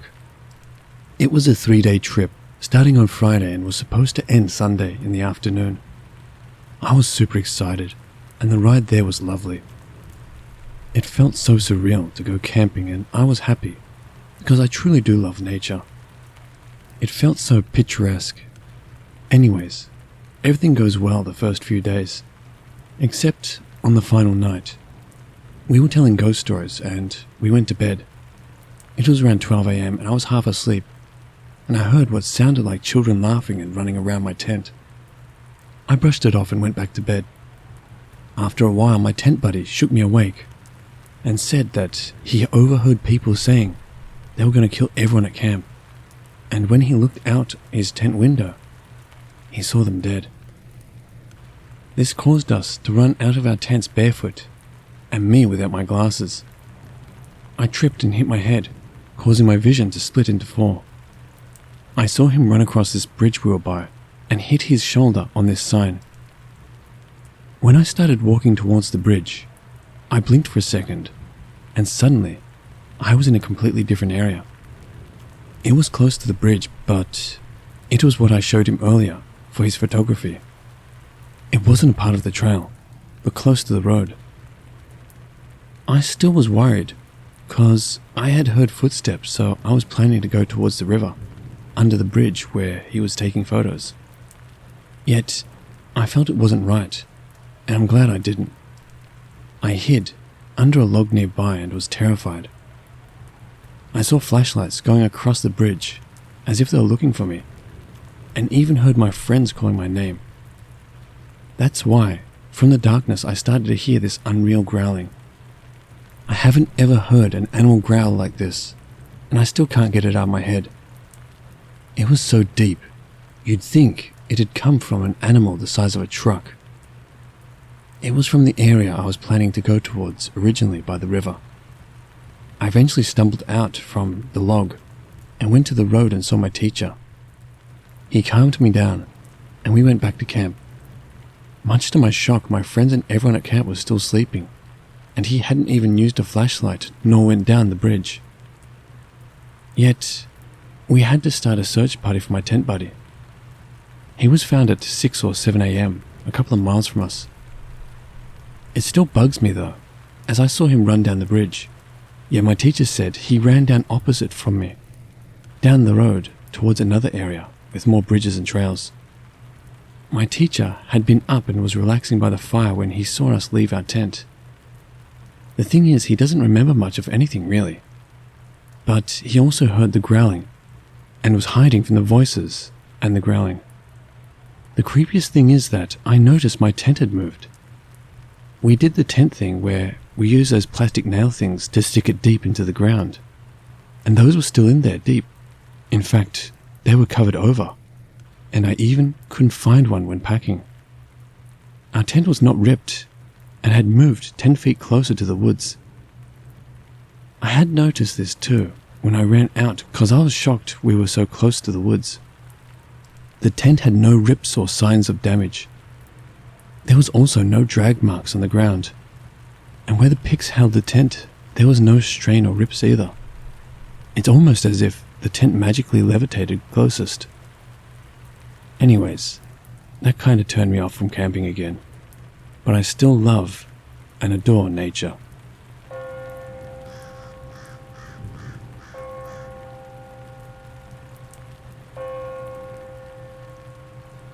Years ago, my parents bought a piece of land in the southwestern Colorado prairie, near the Huafano River, deep in the middle of nowhere. I've lost count of all the camping trips we had in my dad's expansive canvas tent atop what we would later dub as Cyclone Hill, on account of the furious winds we've experienced camping atop the hill. Some gusts, powerful enough to rock our F-150 back and forth. Immediately, Upon exiting the car, you feel the land. Call them spirits or psychic remnants or just the knowledge of so many eras past, leaving an indelible mark. The feeling of being watched is instant and lasting. Below Cyclone Hill is a spiraling labyrinth of arroyos, dug out from flash floods over time. What's cool is that the deepest arroyos connect and lead a trail down south to where the road curves around the land and heads west, if you know which arroyos to follow. Usually this road is washed out completely, and instead of hard dirt road, there's about a foot or two of quick mud. As a kid growing into a teenager and then adult, I've learned how to track animals that use the arroyo trails at night. Mostly these are just coyotes which yip and sing throughout the night. Eerie at first maybe, but I've always found it kind of cute listening to them make their way throughout the arroyo labyrinth, yipping and howling and singing all the way. There are jackrabbits that are almost too fast to see, lizards that live in the woodpile, and about 1 billion different bugs. There's beautiful families of hawks living in select areas. For years, a great white owl lived in an old, dried offshoot of the river, near cliff walls that rise on either side of the Huafano, the further east you walked. And occasionally you would hear this owl screech, and it was the most hauntingly beautiful thing you might ever hear. The only neighbors we have are tarantulas about the size of a frying pan that like to say hi to you in the morning by climbing up on the walls of the tent. They're very friendly. So now that I've established this area to you, and hopefully demonstrated that I know this land like the back of my hand, let me explain, or try to explain, what happened to my dad and I one random day camping at our land. We always wake up early to watch the sunrise, which is always worth it. It was summer, and the temperature at midday climbed into the hundreds, so you relished the cool, sweet, dewy mornings. While drinking coffee, my dad off sitting at our table lashed the tent so the wind didn't take it to Kansas, I walked around to the west side of our 12x12 canvas tent, where we keep a sizable woodpile for our camping stove.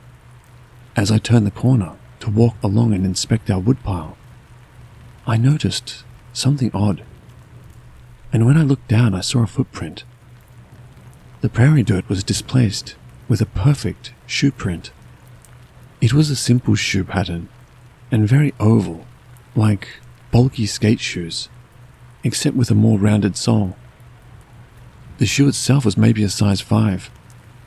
Tiny, especially compared to my size 12 boot. I knelt down to look at it, and that's when I realized there were more, both in front and behind me. Behind the tent, about 35 to 40 yards, is the road you come in on, that curves westward after sloping down about a mile south. The footprints came from that direction. At this point, in a sort of half-crouch, completely forgetting the coffee in my hand, I followed the tracks all the way to the road.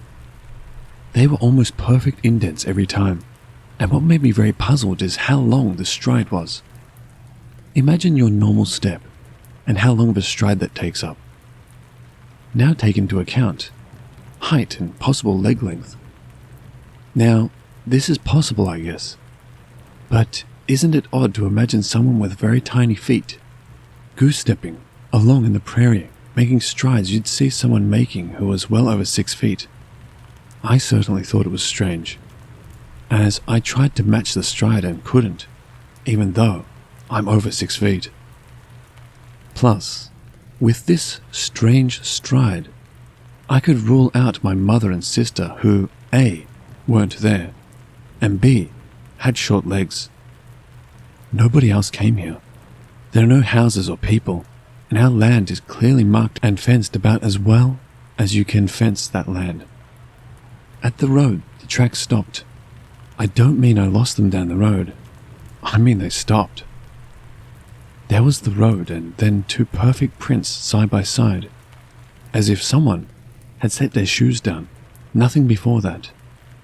The idea that someone could drive up to our camp, get out, and walk past our tent is creepy, but I find it very hard to believe. If you've never been to the prairie, you might have gotten the idea from my mentioning of the wild and animals that the nights out here are loud as they are in the mountains or foothill campgrounds, with lots of bug and animal noises. You would be wrong. Yes, you can hear the coyotes, but they aren't nearly loud enough to penetrate the quiet of the night. It's so quiet that the slightest of sounds would wake up any moderate to heavy sleeper, and both my dad and I are light sleepers. The tracks I found by the tent and the woodpile literally passed my dad's head on the other side of the canvas tent. Whatever made them could have touched him, they were so close. With the way they were walking too, I find it very hard to believe we wouldn't hear that, considering we've woken up many times to critters coming to check out our tent. Is it possible I misread the tracks? Sure, but bear in mind I've been doing it my whole life and have tracked animals back to their dens before. It's much easier in the prairie compared to the mountains or grassland because the ground is dirt, and displaced dirt looks different than non-displaced dirt. A shoe print is a shoe print, and the distance between them was good enough to make me believe this person was goose-stepping, or just very tall with very long legs and very tiny feet. All that is just odd. So where do the tracks go? By now I've informed my dad and showed him everything I've found up until that point, including freaking him out some by pointing out how close the tracks were to him, separated by just a sheet of canvas. We geared up and followed the tracks out past the tent and down. The tracks descended the hill, never breaking the long stride, which is not only hard as hell to do, but dangerous, as the entire prairie dirt could easily slide on you and send you down the hill face first. I know this from experience. Once down the hill, the tracks descend into the arroyos, and to our shock perfectly follow the arroyo trail. We tracked these footprints with true trepidation, growing more and more perplexed as the tracks crazily walked up and down the arroyo walls at such extreme angles that whatever made them had to be walking almost sideways at some points. When we reached the road and the washout, we found the tracks stopped once again, just as they had appeared at the top of the slope. Only now would we be able to tell if a car passed through here and picked up Mr. or Mrs. footprints. But there weren't any car tracks. The washout was nice and flat, free of any human-made tracks. This freaked me out. It's not possible that you could pass through this area and not leave a mark somewhere. I've made a search in winding loops from the center of the washed-out road, covering at least 100 feet in every direction, picking up the original tracks that led to the dead end and not finding them reappear anywhere. They were just gone. I put my hand in the last two tracks, both feet again side by side like someone had taken their shoes off, and stuck them in the perimeter of the mud to make two perfect prints. They were still soft, pliable, and the mud hadn't hardened yet, still wet from the evening before. We pushed on towards the huafanol, all the while our eyes fixed on the ground, trying to find even the slightest hint of a track. There was nothing. Whatever it was, its tracks appeared on our road, somewhere between 11:30ish, when we went to bed, and 4:30 in the morning when my dad woke up. They walked past two grown men who were both light sleepers, passing mere inches by one of their faces, then proceeded to goose-step down a hill, down into the arroyos, and run up and down the arroyo walls as it marched on down to the washed-out road it had just been on, only to then disappear again. All in the middle of the night, in the middle of nowhere, on a random summer night. To this day I think about those prints and really wonder what they could have been. The skeptic in me is just as puzzled as the believer side of me. I really have no idea how or why this small-footed, long-legged person or thing just casually walked past our tent, down into some arroyos, which at night are dark and spooky as hell.